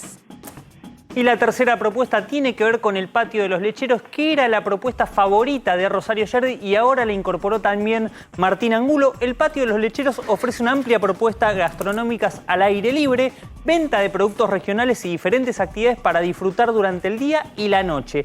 Los esperamos este viernes hasta las 16 horas y el sábado hasta las 17 horas. Personales hizo que 400.000 personas dejaran de pagar impuestos. Exactamente. Nosotros queríamos que, o pagaran menos impuestos. Sí, sí. Nosotros queríamos que fueran 600.000. El Ejecutivo hizo, a través de su bloque, que fueran 400.000 y a 200.000 se les subieran los impuestos. nosotros encontramos un punto de coincidencia. Nosotros lo que planteamos fue, bueno, fenómeno. Lo que tenemos que hacer es elevar el piso. Esto está bárbaro, pero también que paguen más los que más tienen para no perjudicar las arcas, no solo del Estado Nacional, sino básicamente las provincias.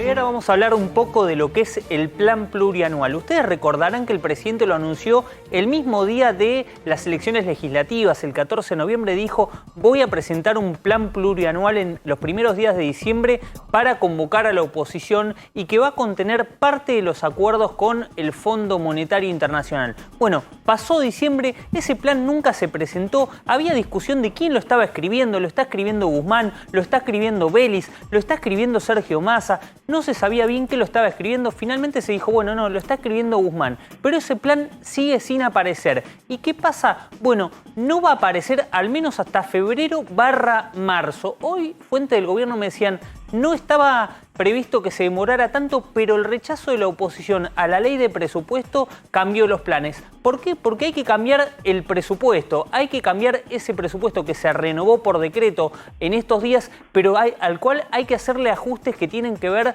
con las cifras. Ustedes saben, la recaudación va a aumentar la posibilidad de partidas extraordinarias y hay que moldearlos. Bueno, en eso está centrado en estos momentos el ministro de Economía, Martín Guzmán, más allá de las negociaciones con el Fondo Monetario Internacional, y el plan plurianual, en todo caso, que va a ir al Congreso, que se va a debatir. Decía hace días atrás Gabriela Cerruti, en sesiones extraordinarias podría recién estar llegando febrero/marzo, con lo cual la expectativa es que no se trate, obviamente, lo inmediato, pero se sigue demorando este plan, bueno, ¿no? En un momento decían eso, Nacho, lo está trabajando Martín Guzmán, el único que lo conoce es Martín Guzmán. Martín Guzmán tiene el borrador nunca apareció, quizás es algo de lo que le presente a los gobernadores el próximo miércoles, porque se reúne con los gobernadores Alberto Fernández, Martín Guzmán, para hablar un poco del acuerdo con el Fondo Monetario Internacional. Quizás ese borrador le sirve para decir, bueno, lo iba a presentar como proyecto y ahora es lo veo que estoy trabajando. Claro. Alberto Fernández le pidió a Guzmán, mira, contales en detalle a los gobernadores para el próximo miércoles, como vos bien decías, Rosario, que van a estar en Casa Rosada, explicales en detalle qué estamos negociando con el fondo, tal vez en busca de cierto apoyo político. Recordemos, el rechazo a la ley de presupuesto le generó al presidente tener que explicar y tener que hablar con la titular del fondo, Cristalina Georgieva, de por qué no se había votado ese presupuesto, y en todo caso en el gobierno dicen, tenemos que conseguir cierto consenso. Por eso la importancia de la reunión que vos decías. Sí, y sobre todo importante para el gobierno, que logró algunas fotos, a pesar de que no funcionó el acuerdo, no funcionó un diálogo en el Congreso. Después Alberto Fernández pudo mostrar una foto por consenso federal, consenso fiscal con los gobernadores. Va a poder mostrar otra foto la semana próxima. Esto es un mensaje claro al Fondo Monetario. Lo cierto es que del plan plurianual todavía no se conoce ni siquiera un párrafo en un gobierno que es especialista en filtraciones, ¿no? Sí, bueno, no sé si querrán generar demasiada expectativa para cuando aparezca todos digamos, esto era el plan plurianual, ¿no? Bueno, pero están gastando ya, claro. ¿no? Sí, el recurso ya como que queda un poco viejo, ¿no? Sí. Digo, hasta uno podría pensar si va a haber en definitiva un plan. Bueno, hay un funcionario ahí medio siempre díscolo que decía que el plan plurianual son los padres, claro, ¿no? Haciendo alusión a que no hay nada en concreto. Bueno, tema COVID y tema justicia, porque en este país la gran mayoría de las cosas se terminan judicializando y se judicializó la aplicación del pase sanitario. Hay varias causas en la provincia de Buenos Aires y también en Tucumán, que son dos de las jurisdicciones que tienen el pase sanitario, en donde se ha objetado y mucha gente está pidiendo que no se le aplique el pase sanitario. La Corte de la provincia de Buenos Aires ayer rechazó un amparo que un grupo de personas en conjunto habían presentado, señalando que el pase sanitario era una suerte de medida que cercenaba sus derechos de transitar, sus derechos de moverse libremente. Lo que la Corte Suprema de la provincia de Buenos Aires dijo al rechazar el planteo es que es una medida de gobierno para proteger la salud en un contexto de pandemia como la que estamos viviendo, y que además es una medida que tiende a que más gente se pueda vacunar dentro de este contexto sanitario tan preocupante. Martín, esto fue un poco el argumento también de lo que había sucedido cuando empezábamos a conocer las restricciones al principio de la cuarentena. ¿No? En un contexto de pandemia, obviamente que el gobierno puede hacer estas cosas. Al comienzo de la pandemia lo que se había objetado eran las medidas del famoso quédate en casa, el no poder salir, el no poder ir a otra provincia. Mucha gente presentó, objetaba judicialmente, pedía la inconstitucionalidad de los DNU en todas las instancias. Esos planteos fueron rechazados. Siempre se avaló justamente por esto que decías. Se trata de un contexto sanitario grave en el que el gobierno tiene la facultad de tomar estas medidas. Ahora sí hubo un juez, el juez federal de Mar del Plata, Alfredo López, que hizo lugar al planteo de una abogada para que en su caso no se le aplique el pase sanitario. Lo que el juez López dice, dándole la razón a esta abogada, es que si la vacuna no es obligatoria, si ninguno de nosotros está obligado a vacunarnos, por lo tanto no nos puede pedir, el Estado no puede pedir un pase sanitario en el que vos muestres que estás vacunado. Con ese argumento, el juez le dio una medida cautelar a una abogada para que puede estar en la provincia sin tener que presentar el pase sanitario. Quien tiene que tomar una determinación es el Ministerio de Salud respecto a las personas que fueron voluntarias de algunas vacunas de prueba, por ejemplo la vacuna Medicago, la vacuna vegetal, que tiene que ver con que no aparecen para formular el pase sanitario, teniendo en cuenta que ellos quisieron vacunarse y que hicieron su aporte a la sociedad, así que eso lo va a tener que resolver seguramente el Ministerio de Salud de la Nación. Y se terminó dicho esto, nosotros nos vamos a volver a encontrar mañana, pero los dejamos con Rolo Graña y el programa Periodistas.